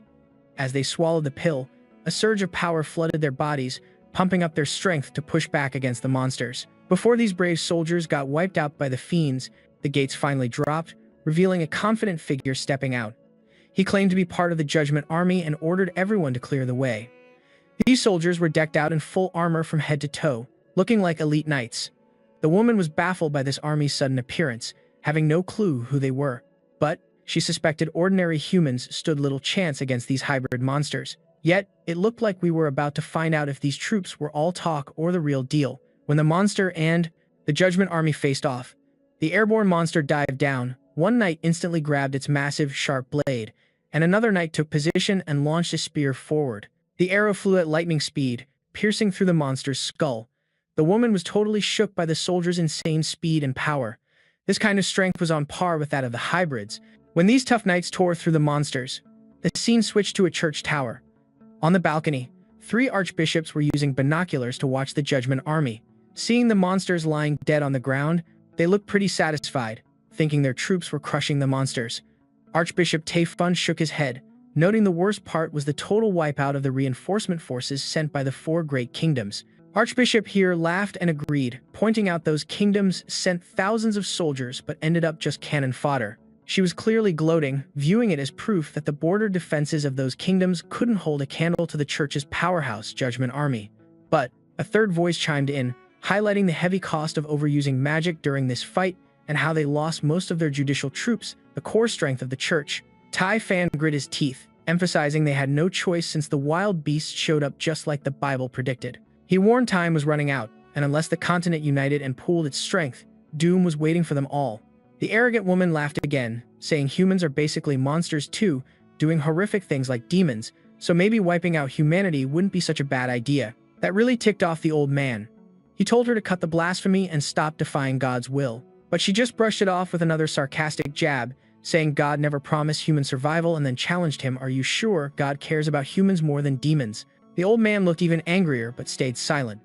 Maybe deep down, he knew she had a point, and even Archbishop Min thought along the same lines, but he firmly believed God favored winners. Back in the border town, they laid the fallen soldier to rest. He caught everyone's attention, announcing they gathered to honor Officer Ark from the civilian forces of the 2nd Division. The prince gave his usual speech, praising the man's heroic deeds and how he sacrificed himself to save their town. They said their last goodbyes as they covered his grave with mud. The chief knight brother got seriously moved by the boy's heartfelt gesture, noting he'd never seen anyone from noble blood show such respect to a commoner whose name they didn't even know. The boy pointed out that giving a proper farewell was the right thing to do, especially since Border Fowl had never held a decent memorial for those lost to monsters. They deserved more than a hastily dug hole. Besides, the prince believed holding memorial services brought kindness and boosted morale. He explained that when people think about the human beings and causes they're fighting for, it sparks a deep change inside an army. He wanted to ignite everyone's willpower to set Border Fowl back on track. The fallen soldier's wife showed up with 2 kids, one still really little. Nearby soldiers started wondering how she would manage, but the balding guy spoke up, saying she'd get her husband's salary, some extra cash, and anything else she needed to get by. While they talked, the deputy suddenly felt someone nearby. The balding guy asked if everything was okay, saying he sensed a presence but quickly shrugged it off, thinking he was probably imagining things. Back at the Air Cement shop, the boy caught up with Anna to check on the progress of making the blunderbuss barrel. Anna calmly explained that thanks to the new steam-powered drill, the blacksmiths could now handle most of the heavy lifting. Meanwhile, Lightning, as usual, was hyped about all the new stuff. She bombarded the poor blacksmiths with so many questions they barely kept up. The prince was also wondering why she hadn't shown up lately. Now he got it, looks like he had another project lined up for her. He showed her a rough draft of a massive gun, basically a giant weapon for our cute Nana. Then the prince dove into the technical details about how these things worked, but everything he said went way over Anna's head. Next, he showed her how to use 2 holes in the ground to mold cannonballs. Anna jumped right in, pouring molten metal into the molds. While the prince warned her not to stare at the blazing lava, she immediately shut her eyes, making him blush. Just before he wiped the sweat off her face, it was hilarious because even with the bone-chilling cold here, they were both sweating buckets. Looks like the knight could tell this wasn't just some prince wiping sweat, and how red he was made it obvious Anna was blushing too. Meanwhile, some dude freaked out hardcore seeing the 4th prince of the Grey Castle openly protecting a witch. He nearly sprinted to report this to the king. Looks like Vanner wasn't imagining things when he felt someone's presence.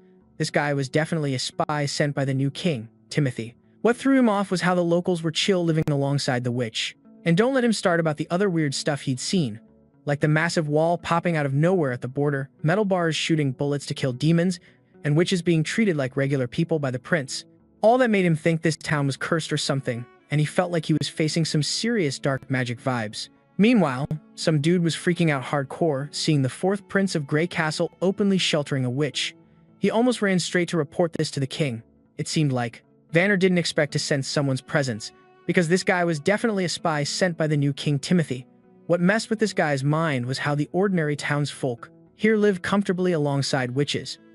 And don't get him started on the other weird stuff he'd seen, like a giant wall sprouting from nowhere at the border, metal bars shooting bullets to kill demons, and witches being treated like regular people by the prince.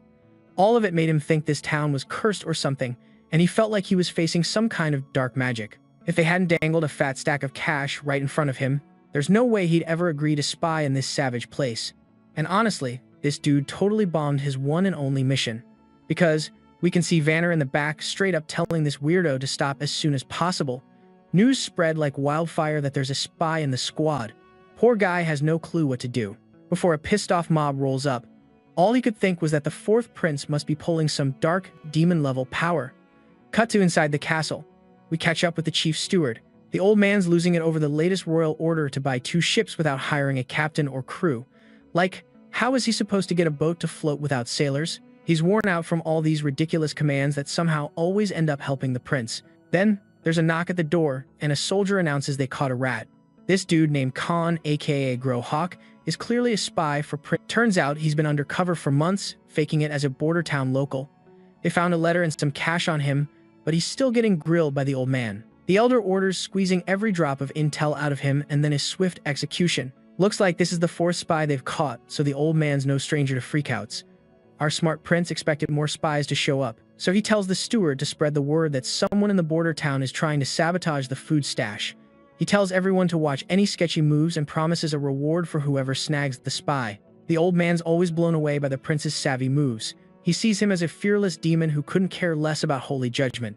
Back to Grey Castle's capital, IT asks about the royal decrees he sent his siblings, but nobody's answering. An underling reports that the 4th prince replied saying he'll come back once the demon war is over and his people are safe.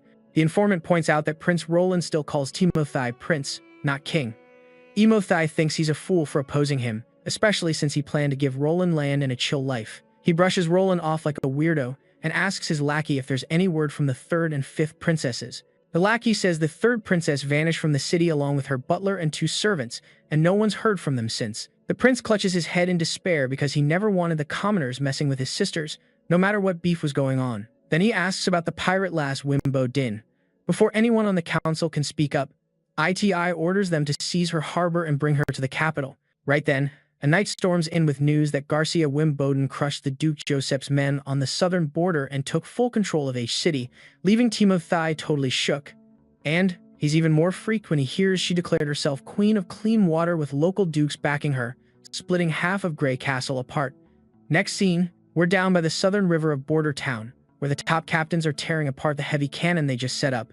2 burly guys are wiped out, complaining to their boss that this thing is ridiculously heavy. The chief knight asks why he has to guard a beast that no one else can move even a bit, let alone steal. He just sighs and says this isn't just some piece of gear, it's a masterpiece forged from blood, sweat, and steel. He wonders why no one else gets how cool it really is. Let's keep going. Laning's itching to clean the barrel, so he gives her the green light. Watching the bold girl happily get to work, the knight awkwardly asks why Lan Ning's not signing a contract. He explains she's dead set on working for free as long as the prince keeps coming up with cool inventions. All she needs is food and clothes, and this broke dude isn't going to pass up a deal like that. After Lan Ning finishes cleaning the barrel and reports it's empty, she's pumped for the next step. Before moving on, the hero reminds the soldiers about the first rule: make sure nothing's stuck in the barrel. Next, they gotta load gunpowder and place the cannonball on top, pressing it down hard to seal out any air gaps. Then they attach the fuse to ignite the fun. Once everything's set, the prince tells everyone to shut the doors, clear out, and light the fuse. It starts sizzling instantly, so everyone plugs their ears to save their eardrums. Then a loud boom rocks the place, sending the cannonball flying straight into the dummy and punching a hole right through its chest. While the hunter prays over this destructive might, Vanner just stands there stunned. Even after wrecking the dummy, the cannonball keeps flying an extra 100 meters, proving our mission was an epic win. A 12-pound cannon theoretically can reach thousands of meters, so this shot being so solid right off the bat is super impressive. The knight nods in respect for the weapon's power, but worries it's way too heavy to carry around. Cleaning, loading ammo, and moving the gunpowder and cannonballs is a pain. He agrees the effort's worth it if it crushes the half-demon threat.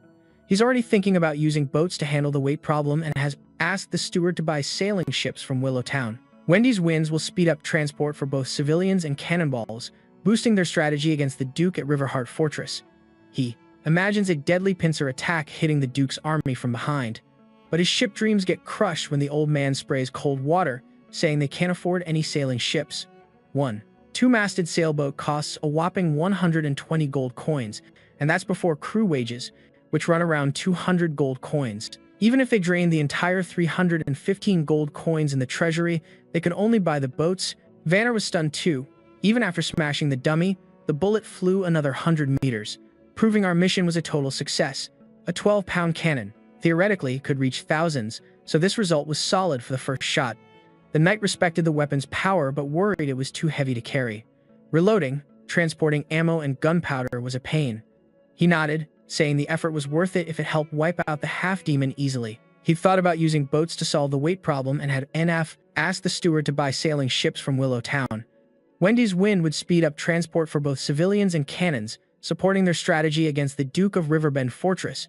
He pictured a pincer attack hitting the Duke's army from behind, but his boat dream shattered when the old man dumped cold water on him, saying they didn't have enough money to buy sailing ships. 1. Two-masted sailing ship cost a whopping 120 gold coins, and that didn't even include the crew, which would cost about 200 gold coins. Even if they spent all 315 gold coins in the treasury, they could only buy a ship. They ran out of cash to pay the military and civilians next month. Back at the office, the hero kept sparring with the stubborn old man, insisting he didn't need a crew. But the old man stood his ground, saying, "Well, Thou doesn't roll like that. The boat comes with a crew. If you want the boat, you gotta hire the folks too." Then the prince had a light bulb moment. Why not just buy a boat from another town? But the old man shot that down, saying all the big ports were too far off and hauling a boat to border Thou would cost a fortune. Then the prince cooked up a wild idea. Why not build the boat themselves? He said they didn't need some fancy setup, just a boat that floats cause Wendy could handle steering. A simple flat-bottomed barge would do. But the old man threw out another problem about boat-building materials. The hero confidently suggested using light wood, but quickly realized a wooden hull probably wouldn't hold up and might not be reliable. He even thought about asking Anahan for a metal boat, but he'd already used up all the metal making guns and other gear. Then it hit him they had a stash of leftover concrete from building the walls. He pitched using wood for the bottom, reinforcing it with steel beams, and making the rest of the boat out of concrete. No need to waste time debating how he'd pull it off, just wait for the design to be finished and get to work. Soon enough, they were at the riverbank inside a sketchy-looking boat workshop. They'd already put together the basic frame of the boat. When Lightning saw the massive thing, she joked it looked like a giant tub for some king's royal soak. The hero laughed and corrected her, saying they were building a boat, not a bathtub. But Lin still wasn't convinced. To her, it barely looked like a boat at all. While they were chatting, Wendy got hyped seeing Lin Ning Ning and the prince getting along. Nightingale pointed out that clicking with others was just how Lin Ning naturally was. She'd been like that from back when they were in the association. Mentioning the guild instantly made Wendy sad, worried about her sister's safety. Back in the mountains, the witches were making their way down. As they marched, one of the sisters warned the crew about demons nearby. The teacher immediately told Lady to get down and help the others. Lady L carefully set the wounded teacher on the ground. As the monsters closed in, the witches stepped up to face them. Meanwhile, the teacher blamed Nightingale for their miserable state and vowed revenge once she found the sacred mountain and rallied more witches. She didn't forget Wendy and Lightning, who felt betrayed as the monsters charged at them. Lady Lif unleashed magic, summoning glowing roots to trap the beasts. Meanwhile, Jifai, another witch, sucked the air out of the creature's lungs. Seeing the girls take down the monsters had the teacher smiling with pride. She was sure that with this combined power, they'd bring down the church as soon as they reached the sacred mountain. The teacher decided to rest here briefly, but suddenly, she froze at the sight ahead. She wondered if this could really be the sacred mountain. Before them stood sky-high structures no human could build. The scene made the teacher smile wide because she believed they'd found the sacred mountain, yet the others weren't buying it. According to all the books, the sacred mountain was supposed to be a peaceful, life-filled place, totally different from what they were seeing. Even Lep was doubtful, but the teacher was losing it over the grand creations, fully convinced this was the sacred mountain. Liv hesitated, not daring to voice her doubts, remembering what the teacher did to Nightingale when she disagreed, feeling trapped with no choice. Liv reluctantly started moving forward. She was sure if they didn't keep going, the teacher would never find peace. As they marched on, one of the witches suddenly dropped dead.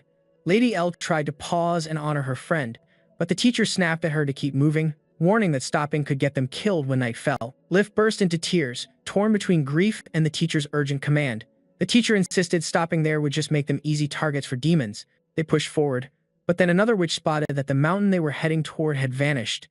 This shocked the teacher, and honestly, she acted more like a tyrant than a caring leader. The teacher sank into despair, recalling a city like an unreachable mirage in the sky, disappearing every sunset. The snake woman declared it was all an illusion, something she heard rumors about appearing over the sea, but never on land before. Suddenly, something approached, confirmed by another witch as 3 more demons. But this new threat was clearly no ordinary demon. The mysterious entity attacked a witch with some kind of weapon, leaving Lep speechless as her friend got taken down. A long spear pierced her chest in an instant, and Liv stared at the spot where it hit, utterly stunned. Ahead of them were hybrid creatures riding demonic beasts, looking so mangled, it was no surprise they felled the girl with one strike. A witch immediately used her powers to turn the ground into a swamp, but those creatures easily jumped off their mounts and landed right in front of the girls. One monster swung a massive fist, smashing a witch brutally, blood spraying everywhere, scaring the sisters stiff. The beasts then turned on the remaining witches, who stood frozen, trembling in terror. Suddenly, one monster zeroed in on a red-haired girl in the group. Her face went pale as the creature closed in, its disgusting tongue like a tentacle slithering out of its mouth, totally unlike any normal tongue. Before it could reach her, a fireball hit the monster square in the face. The beasts then turned to the remaining witches, who stood frozen and trembling in fear. Suddenly, one monster focused on a red-haired girl in the group. Her face went pale as the creature approached, its disgusting tongue like a tentacle sticking out of its mouth, totally unlike any normal tongue. Before the monster could reach her, it was hit by a fireball, even though it just made things worse for him without causing any real injury. The red-haired girl grabbed the panicking orange-haired witch's hand and urged her to bail, but the orange-haired witch was so scared she totally forgot how to run. Then another witch stepped up, ready to face it head-on, pulling out a tiny bow that looked more like a toy. The stone monster brutally smacked her right in the chest. She flew back and hit the ground hard. Honestly, it wouldn't be shocking if she died right then and there. Even seeing her friends drop like bugs, Wendy kept casting her root spell bit by bit, trying to trap one of the monsters, wrapping it up from head to toe. The snake lady sent her serpent slithering around the beast, and together they made the creature drop to its knees. Wendy kept pushing everyone to run while she held the restrained monster down. Meanwhile, the other beast quickly pulled a spear from its back. When it tried to throw it, its feet got stuck in the muddy ground. Still, the monster flung the spear with insane speed, leaving a pink streak, cutting straight toward its target, disappearing into a cloud of smoke on impact. Surprisingly, Wendy barely dodged it, but then the last beast unleashed an electric shock, zapping everyone in range. As everyone dropped, only Wendy and the proud snake lady remained standing. Wendy still couldn't accept that their world had flipped upside down so fast. The monster stepped toward the snake lady, and the next moment, it grabbed her with its huge hand in a flash. As it lifted her up, she unleashed her venomous snakes, one biting what looked like a tongue flicking out of the monster's mouth. Right when the snake sank its fangs into that appendage, a red glow started to spread. Annoyed, the monster grabbed the snakes with its bare hands and crushed them hard. Pain, tears welled up in the woman's eyes. While Wendy watched in horror, suddenly, the monster dropped the snake lady, while it gasped and thrashed, struggling to breathe. Honestly, that snake lady deserved all the trouble she'd been driving me nuts since she popped into this story. Anyway, the beast's legs trembled, and it collapsed. The red glow drained out of the orb on its back, and the massive creature went limp. Looks like Wendy had started figuring out how to handle these beasts. She glanced at the other monster flailing in the swamp, screaming and stuck. She spotted that weird appendage and guessed it might be their weak spot. Summoning all her strength, she ran to her fallen sister, grabbed the crossbow, and with fierce determination, aimed directly at the appendage, screaming as she released the arrow to avenge her fallen sisters. When the arrow hit, the red glow started pouring out, confirming her victory. Tossing the crossbow aside, Wendy collapsed, heavy-hearted. The beast still oozed that red stuff as she stood surrounded by the lifeless bodies of her sisters. Tears streamed down her face, her sobs echoing in that quiet moment. Back at the frontline hospital in border town, it seemed Nana's coming-of-age moment had arrived. Everyone anxiously watched as she laid in bed, wondering if she'd make it. The prince and the others quickly comforted her with warm smiles, telling her she'd be fine, explaining that since she released her magic every day, it wouldn't turn against her. Wendy placed a hand on her shoulder, offering comfort and agreeing with his words. Nana's worried dad stepped closer, telling her to squeeze his hand if the pain got too much. The rest joined in, lightening the mood with coin magic tricks and storytelling to lift her spirits. The lively atmosphere helped Nana feel less afraid. Then Anna came over, reminding Nana that everyone was by her side, gently kissing her forehead like a caring big sister. As midnight neared, everyone stayed around her bed, patiently waiting for her to step into adulthood. Lanin stayed true to her lively personality, the only one not looking bored. The prince, meanwhile, looked about to pass out, yawning nonstop. Just watching Lanin dance around was enough to tire him out. He turned to Nightingale and asked if there were any changes in Nana's magic. Nightingale shook her head, saying she'd been waiting a long while and hadn't noticed anything unusual. The prince slapped his own face lightly to stay awake. He planned to build a clock tower once the demon war ended, because waiting aimlessly was seriously annoying. Suddenly, Nightingale heard a rooster crow. The prince pulled back the curtains and winced as the morning light blasted in. Anna woke up too, startled by the sharp light. The new day had arrived, and everyone was both surprised and happy. When Nana woke at dawn, Laning exploded with joy, and her dad burst into tears. Everyone felt a huge relief as Nana passed her coming-of-age moment without any issues. Later, the prince leaned closer to Nightingale and asked if she was certain today was Nana's maturity day. Nightingale nodded, saying the change was subtle but definitely aligned with his theory about witches that daily magic training can boost strength and make growing up easier. If all witches trained daily, they could reach maturity without any problems. Wendy added that since the prince was the only one welcoming witches, they could turn Border Town into a refuge. She fully supported, and the prince's face lit up. He said he'd been thinking about this for a while, but openly inviting witches could earn him criticism from the kingdom, so he planned to spread rumors about a safe place for witches to find on their own. However, if he became king, no one could stop him from inviting witches. Wendy dropped to her knees, promising to help him claim the throne. She swore loyalty, saying her life belonged to him from now on. The next day, the hero's sailing ship finally docked. Wendy knelt down, promising to help him claim the throne. She swore loyalty and said her life belonged to him from now on. The next day, the hero's sailing ship finally docked. Two soldiers came up close to check it out and started pointing out all kinds of tech flaws that made this boat totally unlike anything they'd ever seen before. After the inspection, they decided to head back and train on the cannons. Meanwhile, a few soldiers daydreaming behind squad leader Vanner started shouting about wanting to be as tough as the Iron Ace hunters. Then one serious guy pointed out that they'd been training forever but hadn't fired a single shot yet. They wondered when the prince would actually let them fight for real. Another soldier said the fire spear unit had been drilling for days, practicing war tactics on the city walls. That's when Vanner began to question himself. He wondered if the hero really planned to use the cannons against the beast demons, but since the cannons were so heavy and clunky, they weren't fit to be mounted on the walls. Then Vanner figured out the boss's strategy. The owner intended to use the cannons on the sailing ship, not just to fight the beasts, but to go head-to-head with a powerful army. Over at Border Town's Redwar River Western Bank, the cannon squad was training under Hunter Ironace's command. Their mission was to aim the cannons toward a certain direction. The captain commented that the cannon squad looked super dedicated, and the hero agreed, noting that both teams were hustling to earn 5 more silver coins than the other. That rivalry cranked up their drive to win. The prince planned to move the action to Little Town. After the troops were well trained on land, the captain got curious and asked if the hero meant the concrete boat they'd just built. The hero nodded and said he named it that. He pointed out that the workers had finished everything during these light snow days. They not only applied a rust-proof coating but also built a warehouse for storing cannonballs. And now Wendy had a dedicated platform to harness the wind and steer the ship. Finally, the captain got why the hero was so bent on training Wendy to use magic. Silence fell, then Prince Roland shocked the poor captain by appointing him as ship captain. The captain freaked out, saying he'd never even sailed a boat before. The hero just shrugged and said, "No worries. The wizard's the one calling the shots." When the troops finally fired a cannonball, it exploded loud, and the hero felt proud as he got ready to start a new journey on his ship. When the glass shards shattered from impact, Lynn officially kicked off their boat adventure.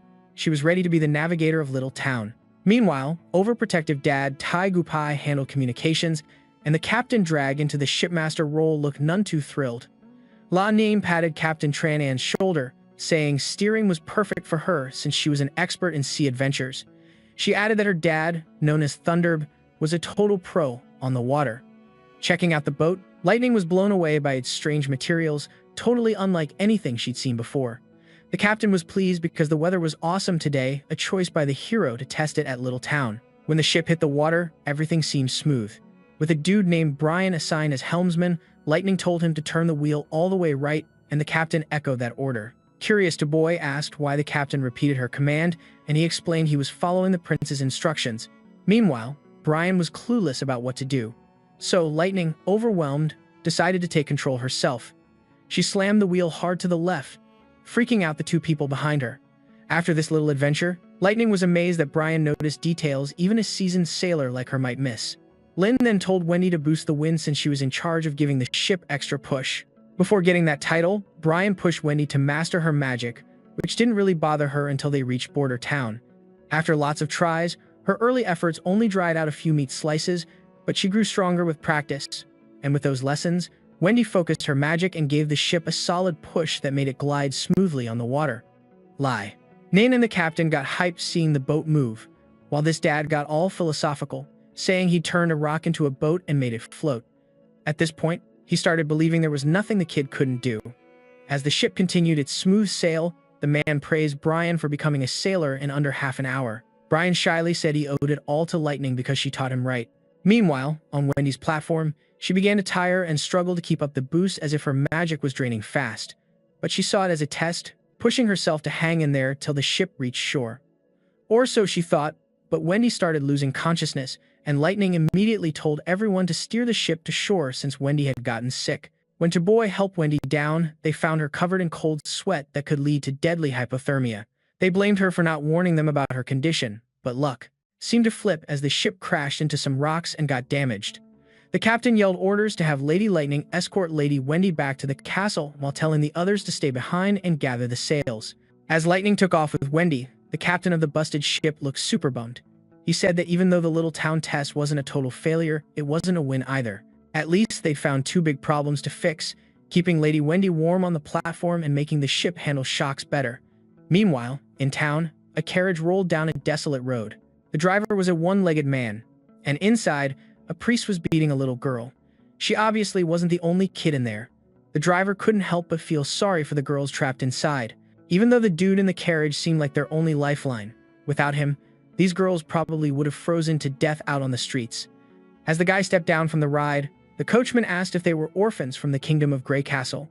The priest nodded, explaining that the church there takes in kids when food and clothes are scarce. And since the church is now taking in like 10 times more kids than before, the priest was glad to have a coachman like this dude to lean on, grateful for the decent paycheck he gets. The coachman was stoked to make 20 silver coins for hauling these orphan kids around. Plus, since he'd lost a leg, driving the carriage was a perfect fit.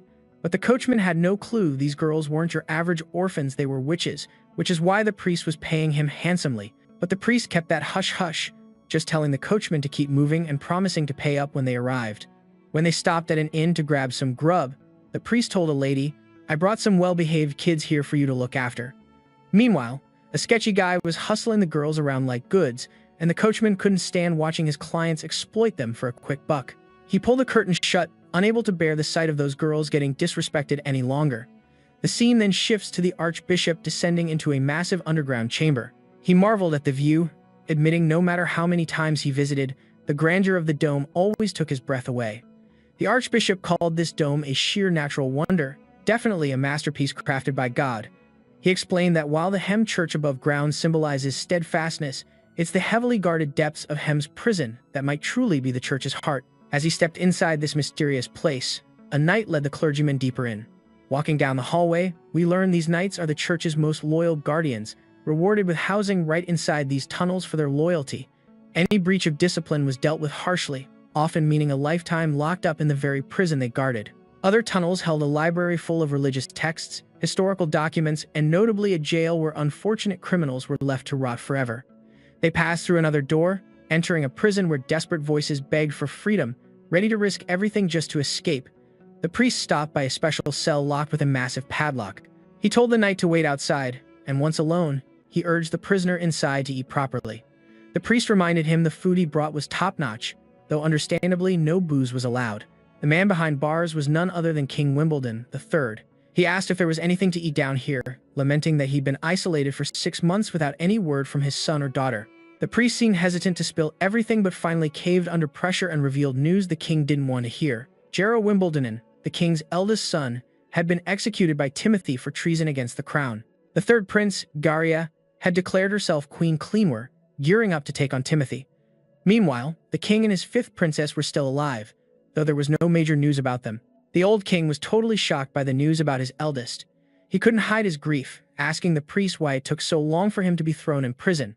Then King Wimbledon admitted the priest had used a witch to create a double to get rid of his eldest son. He acknowledged the church's growing influence across the kingdom, but demanded to know why the priest would make his beloved children kill each other through royal edict. He insisted he would never allow that kind of hate between his own kids. The priest countered that his children were adults now and making their own choices. He pointed out that the king's daughter, Garcia Wimben, had taken control of Cleanwar's Port 5 years ago and wouldn't just stand by while her brothers fought for the throne. Moreover, he stressed the church couldn't waste time and had to take out King Wimbledon to strengthen control over the kingdom. The priest declared the continent wouldn't be split any longer by the four kingdoms of Dawn, WH, Everenter, and Grey Castle. Instead, they'd be unified under one land ruled and managed by the church.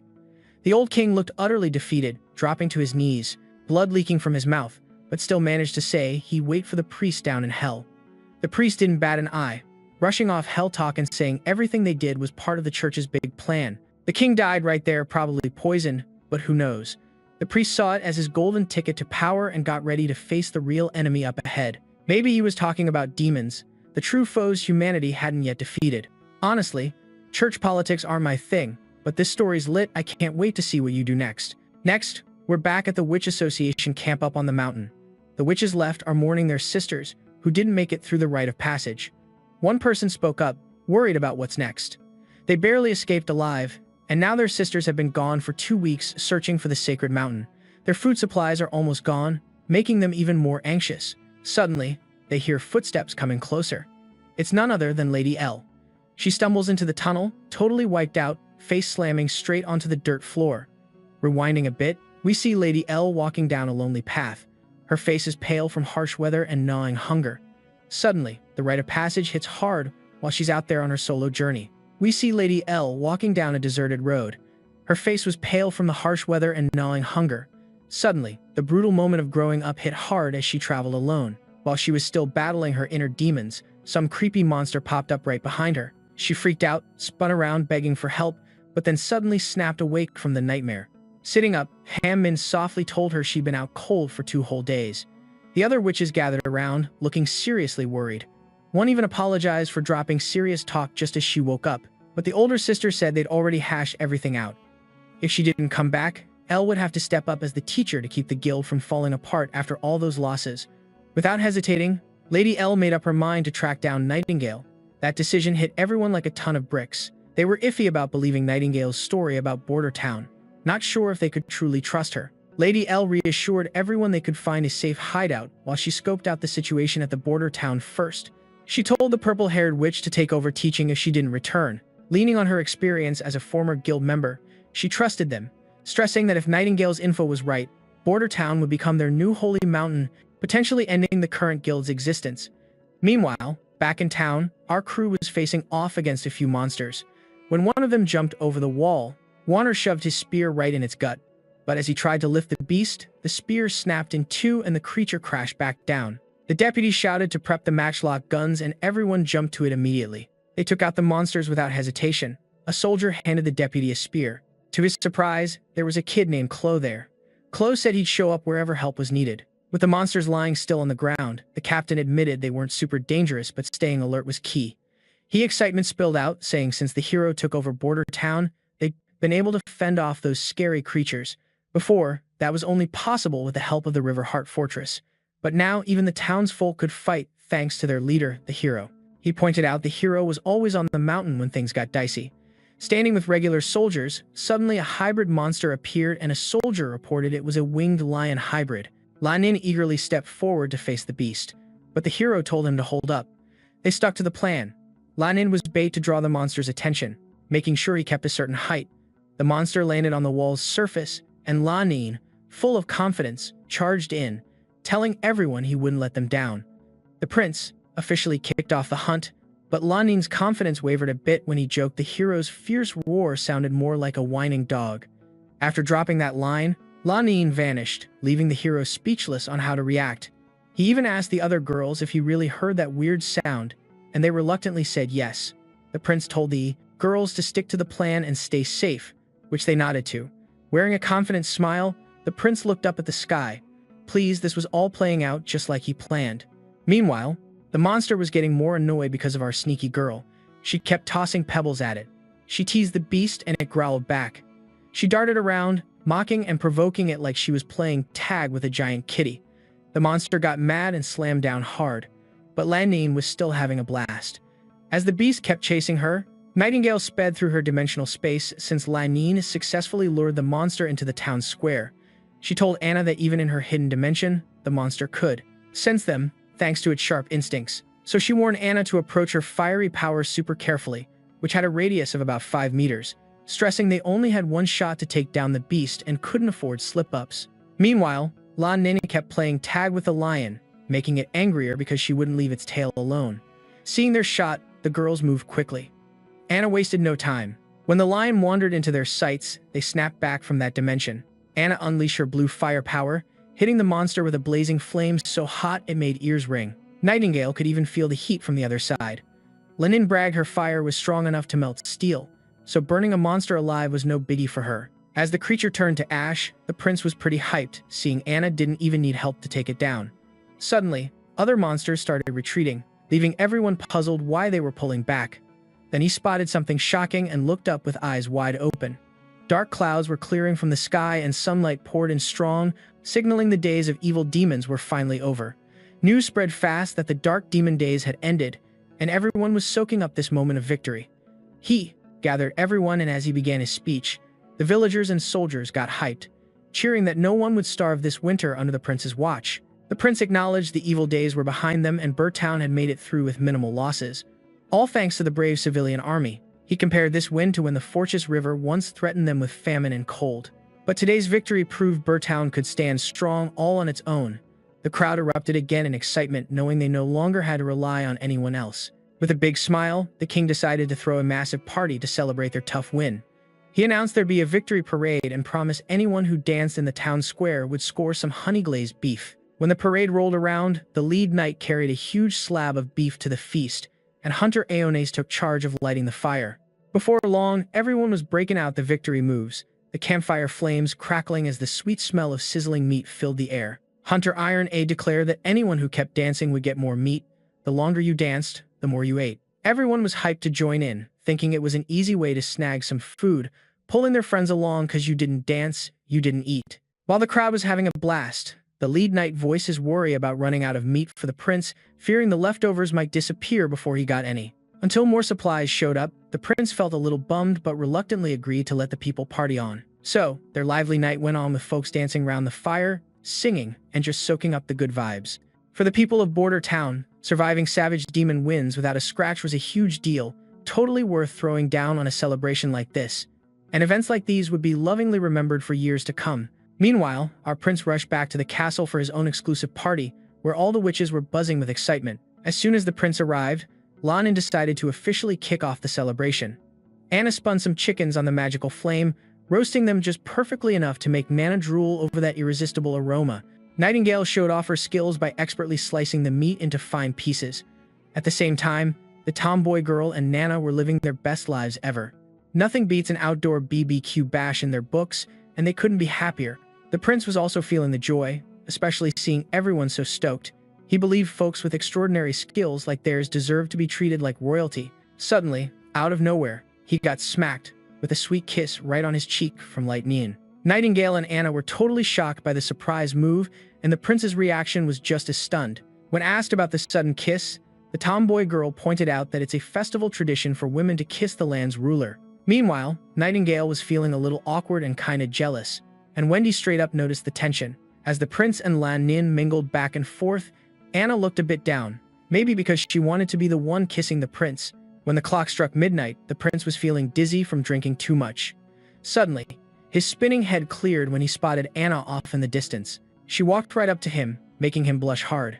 He immediately started explaining that the kiss with the tomboy was just an accident, and Anna nodded along. The prince made it clear that Lan Nin was young, and he didn't see her that way. Anna agreed. Then Anna gathered all her courage and admitted she'd been waiting alone because she wasn't as bold as Lightning Nin. As they got closer, just inches apart, Anna gave him a soft, gentle kiss on the cheek. Meanwhile, Wendy was tucked away in her room, head buried deep in a book. She was totally confused because the books about the church's origins didn't mention any gods, only calling everyone the Pope, which made no sense to her while she was thinking it through. Nightingale strolled in and caught Wendy mid-thought. Wendy quickly shut the book, lighting up when she saw her friend walk in. She shared that Lightning had gone to bed while calling for their dad like a kid. Nightingale laughed and grabbed the book from Wendy, reminding her that reading late into the night can strain your eyes, especially in bad lighting. Suddenly, Wendy caught Nightingale off guard by asking if she was bothered by Lightning's kiss on the prince. Nightingale blushed and denied it, but Wendy pressed her not to lie. Reluctantly, Nightingale clenched her teeth and admitted that the kiss was actually kind of messing with her. Meanwhile, Wendy reassured Nightingale that Roland Wimbledonen was the fourth prince of the kingdom, and their job was to help him win the throne and become king of Grey Castle. She firmly believed he'd protect the witches under his rule and eventually marry a princess or duke's daughter to secure the next generation. Wendy explained that as witches, they couldn't have kids. That was a trade-off from the powers they were given by fate, and she hoped Nightingale understood that. Outside, as the party wound down, villagers were busy cleaning up, already reminiscing about those fierce demon fights. They thanked the prince for turning their days into unforgettable memories with his inventions and victories. They were also curious about what the artillery team would do next now that the demons were gone. Vanna reassured them they'd find out the next day. The next morning kicked off with the sound of horns blowing, gathering all the soldiers to hear an announcement from the prince. Irene declared that since they'd successfully defended Border Town from the demons, every member of the civilian militia was now officially a soldier under Prince Roland's command. However, he gave them the choice to leave if they didn't want to keep going. A knight asked if being in the prince's personal army meant they'd become knights themselves. Hunter Irene clarified that a personal army was a professional military force focused on protecting Prince Roland and his lands. They trained year-round, focusing on fighting skills, strict discipline, and would earn better pay. The soldiers weren't buying the deal on a higher pay, so Iron Ace laid it out straight. There's going to be a military unit right inside this private army. Anyone who kills it in battle gets promoted. Officers will score bigger paychecks and even land of their own. That news fired up the troops, hyping them up to tackle the new challenge with the sweet perks attached. But Iron Ace kept it real, warning the stoked crew that being part of the private army means their behavior's gotta be way more disciplined than before. He stressed that any slip-ups in manners or breaking the code would spell serious trouble, like forced labor or even execution.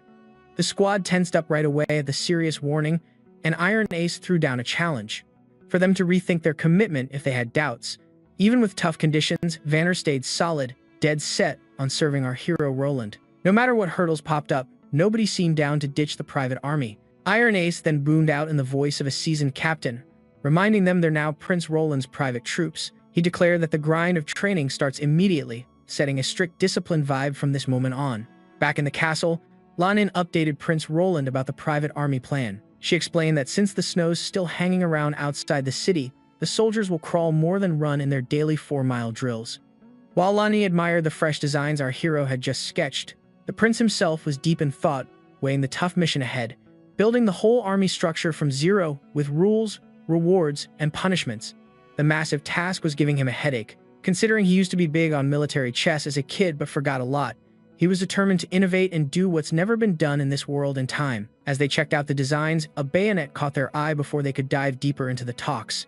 A knock on the door cut through the moment. When the two wizards vanished like they'd never been there, our hero let the visitor in. The old steward surprised everyone, reporting that a noble named Chris wanted to see our hero. Chris had dipped out during the months of demons but was back now. He looked visibly annoyed because his house got torn down to build the city walls. When our hero faced Chris, the stern noble demanded to know why the prince allowed his house to be demolished. He made a big deal about dropping a hefty 150 gold coins to build that grand mansion. Our hero bluntly asked if Chris meant the house all the way out on Burtown's far west side. Chris confirmed without skipping a beat. The prince apologized, explaining it was necessary since the house was too close to the wall and blocked the army's movement. But he reassured Chris the city would compensate him for his loss. The greedy noble perked up instantly and asked how much he'd get. Our hero pointed to 20 golden coins, but the greedy guy wasn't feeling that tiny number. Eventually, he accepted and asked where he could get the cash. The prince reminded him that the money's already been handed over to the lawful owner of the property. Chris got heated, slamming his hand on the table, insisting he's the rightful owner. Our hero smoothly pointed out that if it really belonged to him, why didn't he show up even once during those demon months? The noble explained he'd been holed up in the forest riverbank because he didn't want to die in Border Town. That's when the prince spotted a chance and pressed the glutton, asking if he was basically calling him out for ditching the ruler just because he feared demons. As the knight captain stepped closer, he slammed his hand on Chris's shoulder rough, letting him know owning up to the house mix-up could clear things up. He warned the noble that he could walk away quietly and dodge trouble, but if he didn't, he'd be charged with treason and executed on the spot. The noble started sweating buckets and finally confessed he was wrong, admitting the house wasn't his after all. Our hero stayed calm, casually telling him everything's cool and he could bounce without drama. Before the noble rushed back to the riverbank, our hero threw a message his way. If any other nobles want to avoid treason charges, they better think twice before coming back to town. Looks like the noble was super pissed, blasting some steam by punching a nearby tree. He fully believed that once the Duke of the Riverbank takes over the lands, the prince would have to retreat, and this glutton would be ready to soak in the downfall he sure will hit our hero. As he stomped down the road, his anger cooled off when he spotted a woman cloaked from head to toe, and the noble froze at her stunning beauty. He'd never seen such grace, not even in a few princesses. Watching her stride with purpose toward the castle, he started wondering if she might be our hero's wife as she slipped into the city. She hid her face amid the busy streets. Seeing the crowded avenues, she couldn't help but feel a little out of place. Even though the demon months had just ended recently, when she reached the castle gate, she wondered if Lenin was being honest about this town's prince. She hesitated at the threshold, then decided she could handle at least 2 guards if things got tough. The castle knights snapped at the cloaked figure, ordering her back, because this wasn't a spot for civilians. Waiting for the chance to gloat over the downfall he believed would come to our hero.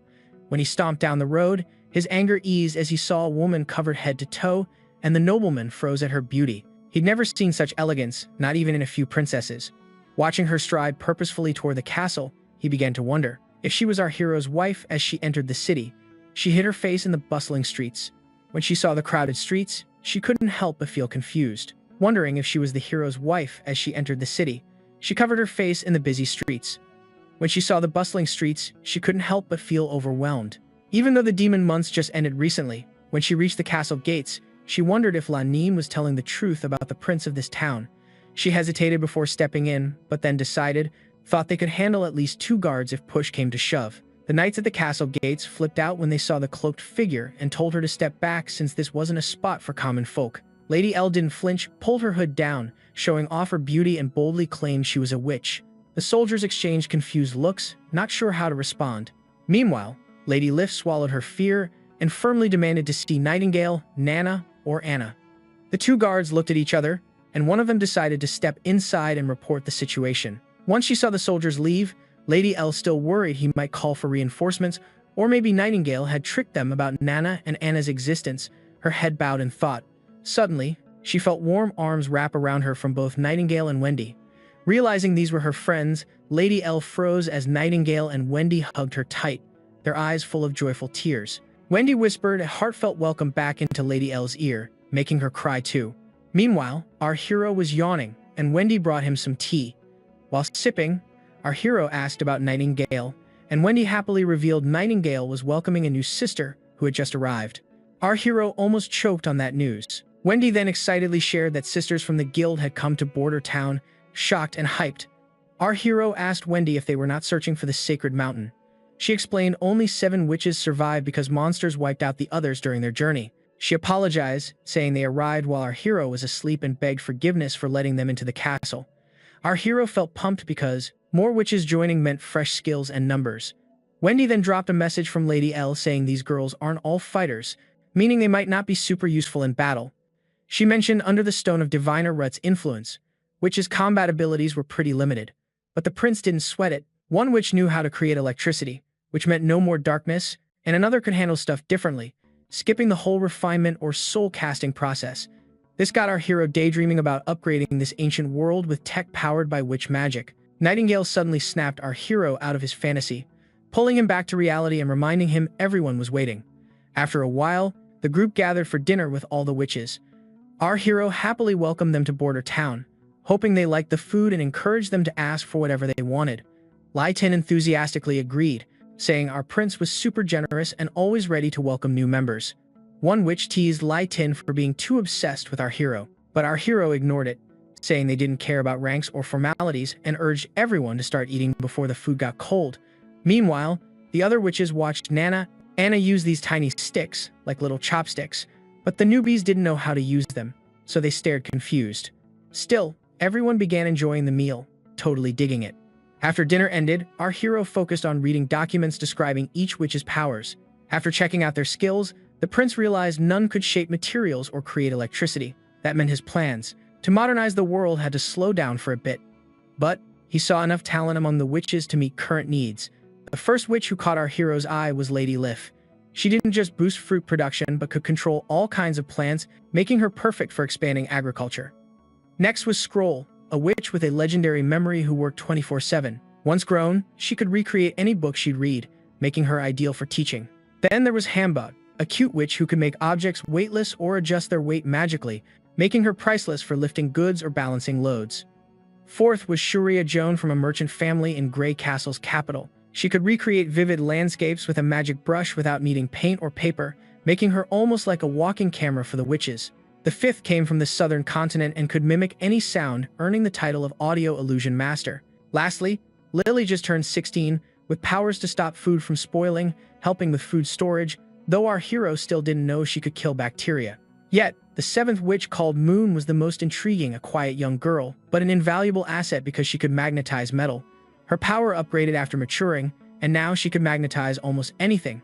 Nightingale revealed Moon used to be seen as the weakest in their camp and often got bullied by teacher Kara. But to our hero, magnetism meant he had a way to generate electricity, the oldest hack in the engineering book, thanks to Faraday. With electricity, they'd have light, and soon something even more amazing would happen in his territory. He decided not to sort witches into fighters or non-fighters but preferred grouping them into three big categories. The first group was self-boosters, with passive powers unaffected by the Stone of Diviner Rut. The second group was summoners, just like the name. Their magic was called out from outside their bodies but had an effect range of 5 meters or less, and their powers could be easily suppressed by the Stone of Diviner Rutman. The most intriguing was a quiet young girl who was a total jackpot because she could magnetize metal. Her power leveled up as she grew, and now she can magnetize almost anything. Nightingale spilled that Moon used to be the camp's biggest useless lump and got bullied by their teacher, Kara. But for our hero, magnetism means he can actually generate electricity. It's one of the OG tricks in tech books, and all props go to Faraday. With electricity, they got light, and it won't be long before another miracle sparks up in his territory. He chose not to split wizards into fighters or non-fighters, but instead sorted them into three big squads. First up, self-boosters, who rock passive abilities that Stone of Diviner Rutman can't mess with. Next was summoners, as the name says. Their magic gets called out from their bodies but only affects a 5-meter radius or less, and Stone of Diviner Rutman can easily shut these powers down. So, the third crew is all about locking in power by embedding magic straight into the target. It's a slow grind, burns a ton of mana, and can totally get cut off by the Diviner Stone of Rutman. But once you finish the transfer, the added trait sticks as a permanent feature of the item. It still works even if the Diviner Rutman stone is around. Once everything's locked in, he wraps up the day knowing things are about to get way busier, while Roland gets ready to hit the sack. We see all the wizards gathered up in a room. They're bugging Ningle, asking if hitting magic every day can make them dodge the pain of growing up. Nightingale answers straight up that Anna and Nana are walking proof of that theory. She swears she's seen body changes in both girls through her bone magic. Consistent magic use has boosted their mana life force and dialed down the agony of that rough reaction phase, aka the growing up stage. She adds that if they completely run out of mana right before awakening, they'll get through the reaction phase almost pain-free. Wendy jumps in to confirm they've never gotten to fully max out their power before since they always had to run from the church, never daring to unleash their full magic. Lady L finally gets why. She didn't feel pain during her own reaction phase. She's been through a lot suffering since she rejoined the guild, probably because her magic was drained after that battle with the demons. When Lady L finally figures out what makes the reaction phase hurt, she freaks out, realizing that no sacred mountain they've been hunting for actually exists. But Wendy quickly soothes her, saying the holy mountain probably ain't some physical paradise. Instead, this town is everything a sacred mountain means to all wizards, because here, there's zero discrimination. One wizard suggests that if this is true, maybe other wizards crack the code on beating the reaction phase too. But Ningle says she's already sent letters to other wizard guilds in the WH Kingdom and the Demon Realm. Nightingale spills that Roland's busy rallying all the other wizards by spreading rumors around the city that this town is the Holy Mountain, hoping they get enough guts to show up. Another wizard confesses she still can't figure out Prince Roland's motives, wondering why he even cares about them. A girl guesses maybe he wants them to be dancers like those fancy nobles. Nightingale gets heated, hearing her chop up our main prince like that, and tells everyone they'll get to really know him once they've lived here longer. Wendy agrees from her own experience living here, steps up to vouch for Prince Roland. She tells them to get ready to sign the work contracts with him tomorrow. Next day rolls around, and everyone's gathered in the dining hall. Prince Roland drops rules telling everyone to read the fine print in the contract before signing. He pushes them to start training their powers as per the contract plan. Lady Moon's nervous, scared she'll mess things up during training again, like the time she almost hurt Lady Lily with that iron claw. Roland quickly calms her down, saying he'll back her up through the training. Then he calls Lady Scroll, Lay, and Lady Soar for a private chat. Next, we cut to the hero's office where interrogation kicks off. He opens by asking about the mess they ran into with savage creatures where only 7 wizards survived, including the guild's teacher who died in Batlin. He wants to know if what they faced were hybrid creatures. Everyone goes silent, especially Lady L. "You faced those demons all alone," he says. She shivers slightly, then admits they weren't demons but more like hellspawn demons. She describes them as tall creatures who can control lesser demons and wield magic like wizards. The guy turns to Lady Soraya asking if she was there when those monsters showed up. She anxiously confirms it, and the hero slides a paper to her, urging her to sketch the monster's shape.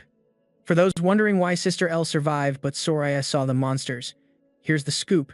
Lady L ordered some wizards to retreat while she held the line against the beasts.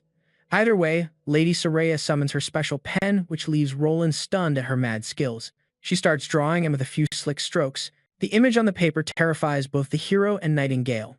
Soraya is drained after finishing the sketch, and Lady L immediately points out that the monsters in the drawing are exactly the demons they fought. She explains how one demon could shoot javelins at lightning speed, another could call down thunder, and combined with their insane physical power, Lady L also spots their weak spot. They can't keep up their special attacks non-stop, which she exploited to take them down solo.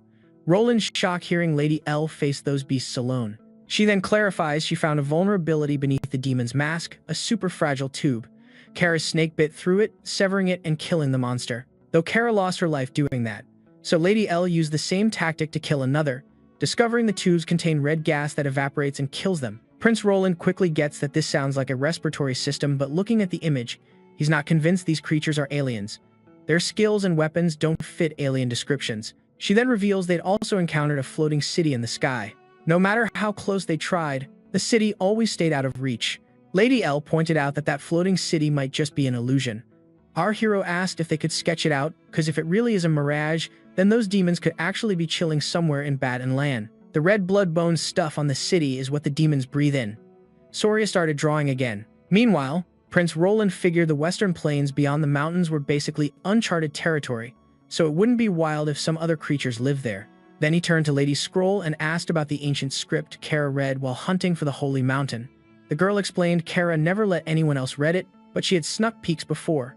Still, the writing was all messy and chaotic, and the meaning was insanely hard to wrap your head around. Prince Roland asked Sister Scroll to recreate the ancient text for him, but she insisted it was all nonsense and best left alone. Even though she was worried, she summoned a book on command, quickly shut it tight, and said it was just for his eyes because she feared others might lose their minds like Kara did.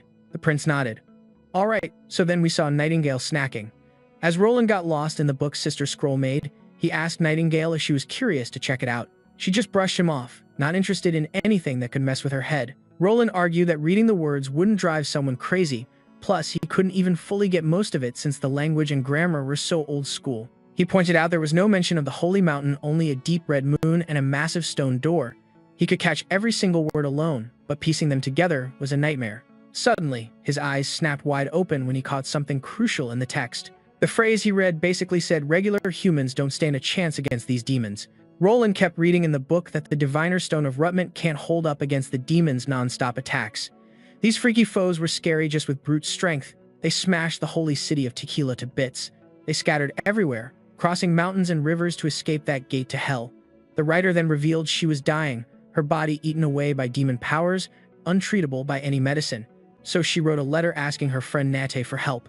She explained that Alice's Tammy experiment was wrapping up successfully, making warriors who could stand against the demons. But she worried that even if the demons got beaten, it wasn't a real win, it was just a sign of disaster ahead. She begged Nate to shut down Alice's Tammy experiment, believing only Nate could make that call. After digesting all this, Roland was totally shook. He guessed Kara might have confused demons with witches, thinking witches ruled and that's why she wanted to wipe out the church's army. But he was still puzzled about how Kara planned to beat the Diviner Stone's power, which worked on witches but totally failed against demons. At least with that knowledge, now he knew the demons mentioned were a different species, not witches, though he still felt confused. Roland wondered when the church had fought these demons and where exactly Tequila was. He got frustrated at his old self for slacking on studying, leaving him with a dumb head only good for chilling.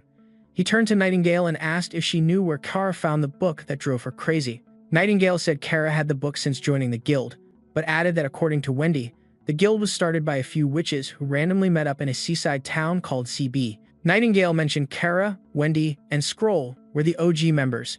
They'd once discovered ancient ruins underground in the eastern forest near a town, but only did a light investigation and confirmed that's where they found the book.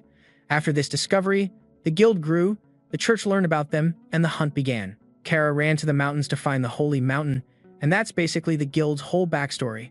She then asked Roland if he wanted to check out the ruins. Roland shook his head, saying the eastern forest was way too far and he wanted to focus on developing his land rather than wandering around. Roland had a new plan forming to set up a legit organization. He promised it wouldn't be like before, obsessed with the Holy Mountain, but instead a wizard alliance. All to manage witches responsibly, avoiding crimes or abusing powers to skirt the rules, just freedom and good vibes for everyone. Next scene takes us to the forest riverbed, where a fancy noble party is going down. Among the guests is Para, the ambassador, who's amazed the event mirrors the lavish feasts of the capital. He's sure the Elk family went all out to pull together such elite guests right at the forest riverbed. Behind us, a blonde dude tells his sister to approach the ambassador, but she's way too shy to try. So the blonde guy blurted out, calling the ambassador a buddy. The ambassador got annoyed by the casual greeting. While the newcomer insisted they were old pals and told him to chill out, he teased Para-ambassador, asking if he wasn't appointed by the forest river leader, then joked about how the mines in the border town must be raking in mad cash, implying they're draining the locals. Parav quickly dodged the question, but the jabbermouth kept rambling, saying he planned to visit the holy city but got stuck in a blizzard, which probably saved his life. Curious, the redhead asked for details. The blonde revealed the holy city almost collapsed, demons shattered the inner city walls, and if the church hadn't sent their toughest fighters, their cathedral would have been in deep trouble. He added that the armies of all four kingdoms took huge losses. The demons broke through the inner city walls. If the church didn't send their toughest warriors, St. Capital's cathedral would be seriously toast. He added that the armies from all four kingdoms took heavy hits. Not many folks ever make it back from Frost Valley.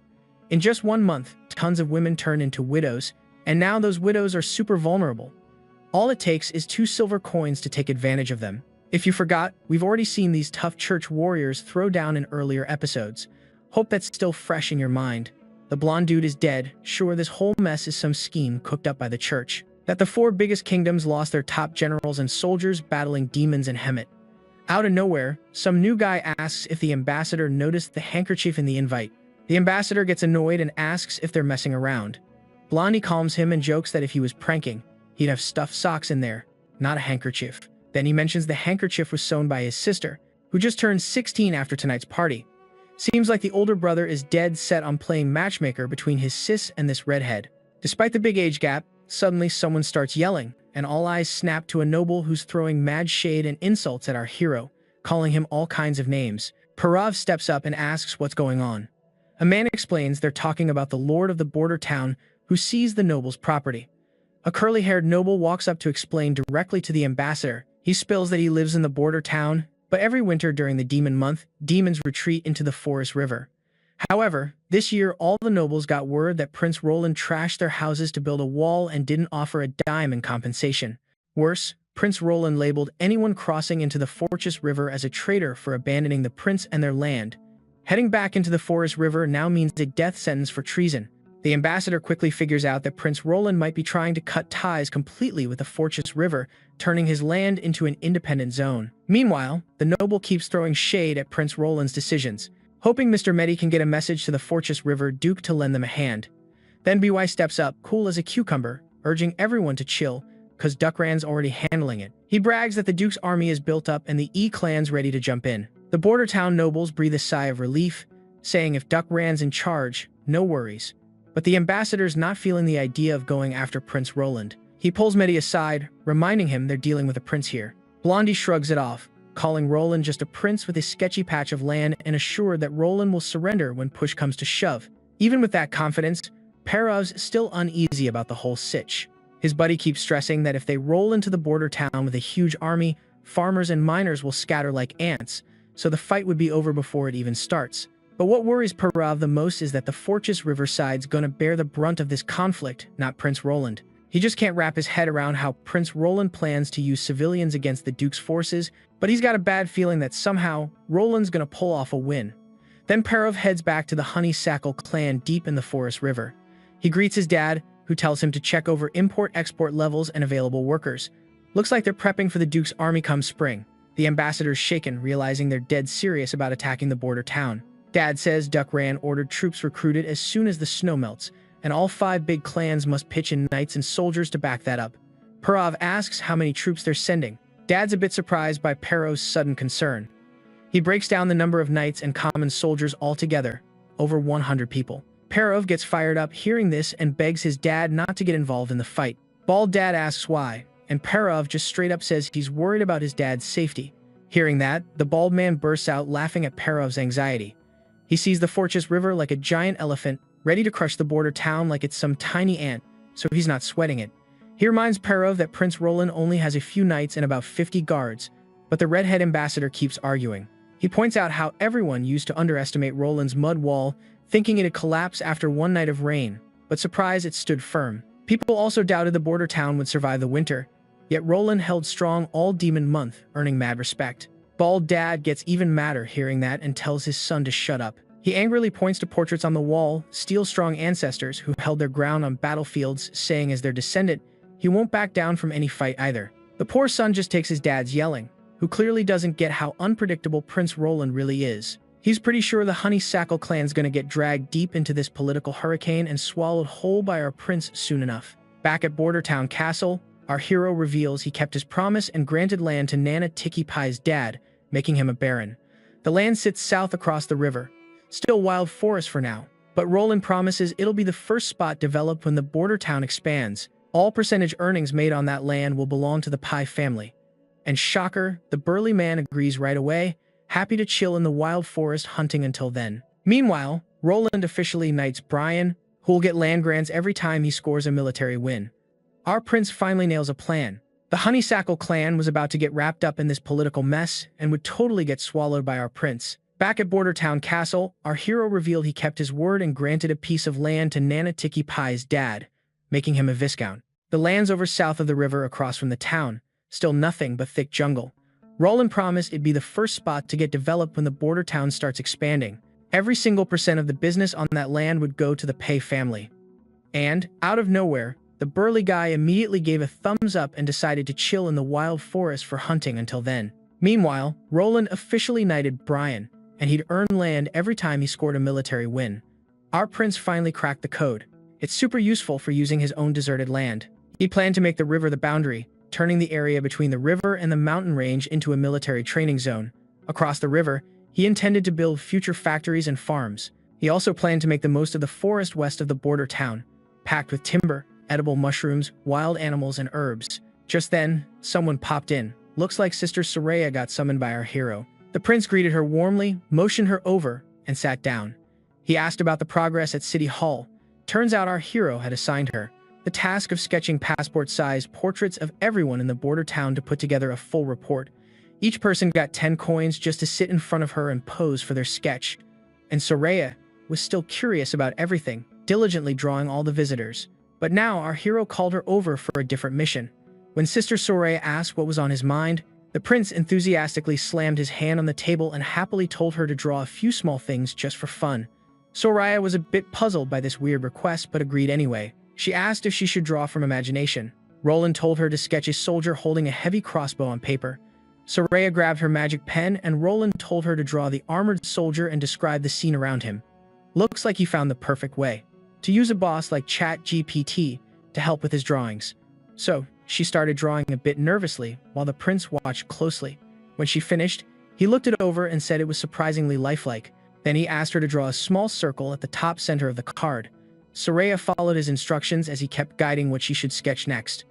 After finishing one card, he told her to make a full deck and promised to teach her how to play the game. Once they had all the cards made, he decided to play the first round with her, and they ended up spending the whole day lost in the game. The prince won the last round by slamming down his strongest trump card, leaving Soraya stunned by its power. She challenged him to another game, but he said to save it for another day since it was getting late. Soraya was a little bummed but agreed. As dawn's golden light spread out, a sweet melody filled the air and Sister Soraya quickly realized it was Lady Cho singing. She explained that Lady Cho had learned the poem Soraya had once taught her. We also catch up with Anna after a long time, and she seemed to be enjoying that sweet song. Lady Scrone came in and told Anna that Sister Soraya was calling everyone. Anna replied she wanted to finish reading and was still enjoying Sister Cho's singing. The purple-haired girl then shared that even Cho looks up to Anna for her abilities, way more than any other witch here. Anna asked why, and Lady Scrone explained that Cho isn't from Grey Castle but originally from the southern continent. She was brought to Grey Castle by slave traders from Green Waterpt, where she was trained in tricks to charm men for better prices. Though her current life is better, her past is still a mysterious, painful story. She was ripped away from her family and taken far from home. Anna felt sorry for her, and Lady Scrone added that having power like Anna has is like hitting the jackpot for Cho, considering Cho's singing voice isn't exactly a career booster. The sister then gave our girl a gentle pat on the shoulder, saying she doesn't need to worry, because witches here no longer have to live in hardship and despair. Na was the first witch our hero met, earning full credit from Lady Scrone for being the reason others found comfort. The purple-haired girl noticed something that made Anna use herself as an example. She pointed out Anna's hair was a bit long and asked if no one ever cut it. Anna blushed and said she always cut her own hair. Lady Scrone reassured her she'd give her a proper haircut and proudly said back in the guild, she was the one who cut all the sisters' hair. A little while later, she brought her tools, tied Anna's hair up with a cloth, and started cutting. While telling stories about making a living as a barber, Anna mentioned the book she read yesterday had lots of stories where the prince always ends up marrying a princess and making her his wife. She asked why the prince always has to marry a duke's daughter. Sister Scrone explained that's just how it's always been, but Anna immediately asked why. What if someone doesn't like princesses or noble ladies? Sister Scrone said no matter personal taste, the prince has to marry someone of noble blood because he might become king. Plus, royal marriages are political moves. Also, having kids with pure royal blood is super important. Anna was honestly thrown off by that, because she probably hoped she'd get a chance to marry Prince Roland, but maybe no shot for her since witches can't have kids. Even Lady Scrone got that and didn't want Anna to feel down about it. After she finished cutting, Anna looked cute and gorgeous. Lady Scrone then decided to switch up the stories she told Anna from now on. She told Anna to go back to her room and come find her if she ran into anything she didn't understand while reading. But just before leaving, Anna spoke up and said our prince isn't like those fairy tale princes, because he does whatever he wants, no matter what. The purple-haired girl asked why she thought that. Anna reminded her if he was just a typical prince, he wouldn't have saved her. Later, we see the prince holding a paper with the Pythagorean theorem written on it. He's teaching Sister Scrone some algebra and told her he'd write down a few more equations for her to memorize. The prince asked if she understood, and she nodded. Take a deep breath and tap into your skills to lock down that equation. Looks like our hero's trying hard to stash away all that math knowledge before his memory starts slipping. Cause, back in his past life as an engineer, he was pretty solid with math and physics and had a decent grip on other subjects too. So he got Scrone to memorize all the stuff he wrote down, hoping to preserve that knowledge and maybe boost education down the line. Meanwhile, he still wasn't quite sure what magic really was in this world. Magic here is all over the place, and wizards bend natural laws in ways that just can't be compared to other power sources like electricity. The only way to truly grasp the origin of magic's power is to understand the universe. He started thinking about Einstein's discoveries and other similar stuff, guessing maybe the scientists in his world stumbled onto this kind of power before, but couldn't prove it since they didn't have wizards. Suddenly, Lady Scroll cut through his thoughts. As hours passed, our hero decided to call it a day. The girl stood up from her seat, but before taking off, she said she had a question to ask. The guy gave her the green light to speak, so she asked why he decided to take in a wizard and if he wasn't scared the church might threaten him for it. Roland kinda expected that question, but he almost choked on his tea when she asked if he ever planned to marry a wizard. While wiping his face, he asked why she had such a weird question. Then his mind started wandering, imagining what marrying a wizard would be like, and memories of Anna popped up. Those good memories made him smile, and after thinking it over, he happily said he'd totally marry a wizard. As night deepened outside, we see Nain Gale, decked out in her armor, ready to hit the sack. She's got a curvy build, and hey, you could totally pause the video to check that out. Anyway, Wendy, eyes half closed, wonders what Nightingale's thinking, and then the scene flips back to just before Sister Scrun asked if the hero would marry a wizard. Turns out Nightingale was eavesdropping and lit up with hope hearing the prince's answer. Wendy's poking, trying to figure out why she's smiling so bright and wonders if she won a card game or something. The next day rolls around, and we catch our soldiers going through some hardcore training under their captain, Iron A. He's drilling them hard, and the head knight is pretty amazed by the energy these troops are putting out. He remembers that before winter, these guys were just lazy miners and hunters, but now they've leveled up into legit fighters. Still, he knows only the first battle will truly make them soldiers. Prince Roland shows up and asks Knight Carter how things are going. The knight says training's on point but gets curious about the woman standing beside him, wondering if she's a wizard. The prince grins and confirms yes, then tells him to gather everyone because he's got an announcement. The knight quickly calls the troops to line up. Once everyone's assembled, our hero starts off. First off, big shout out to all of you. Out of nowhere, Hunter Iron A charges forward like a maniac, ready to tear someone apart, and Knight Carter instantly goes on high alert to protect the prince. Suddenly, the man drops to his knees, bowing to the wizard and calling her the clan leader. Everyone there is stunned hearing that. The scene shifts to a past moment with flames dancing everywhere. We see a young guy swinging a massive axe, taking out people left and right. And there's the wizard screaming, terrified as the hateful dude's blade kills her most loyal servant. Then he arrogantly turns to her, asking if she's the last member of the Oxa clan. He challenges her to a sacred duel, telling her to quit fighting because her clan's wiped out and her brother was killed by him. By law, he reminds her, her clan would now be his slaves. Looks like her loyal servant, Iron A, is still alive. When the jerk starts messing around, he moves in and grabs her chest. Her servant stands up and tells him to back off. But out of nowhere, someone blasts him from behind with a knockout punch, and he drops like a sack of potatoes. That awful guy keeps disrespecting her by stepping over her body, ordering his buddies to haul her off to clean waterport, thinking they just scored big. Meanwhile, her servant is barely hanging on, slowly closing his eyes as his consciousness fades and the crooks start packing up to bounce. Back in the present, Iron A admits that after losing her, he refused to join any other clan. His only goal is to save Lady Cho. He tells how he searched endlessly for any slaves from far-off Clean Waterport but found zero clues. He kneels and swears to the three gods that he'll stand by Prince Roland's side for life. He confesses he lost control when he saw her and believes he deserves to be punished. The prince steps up, tells him to stay calm and get back up. Then the prince hints that maybe avenging Iron A's clan isn't impossible. A light flickers as he asks if they really plan to do that.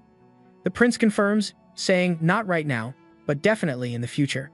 Iron A gets super hyped over the news and reassures Lady she'll finally return home.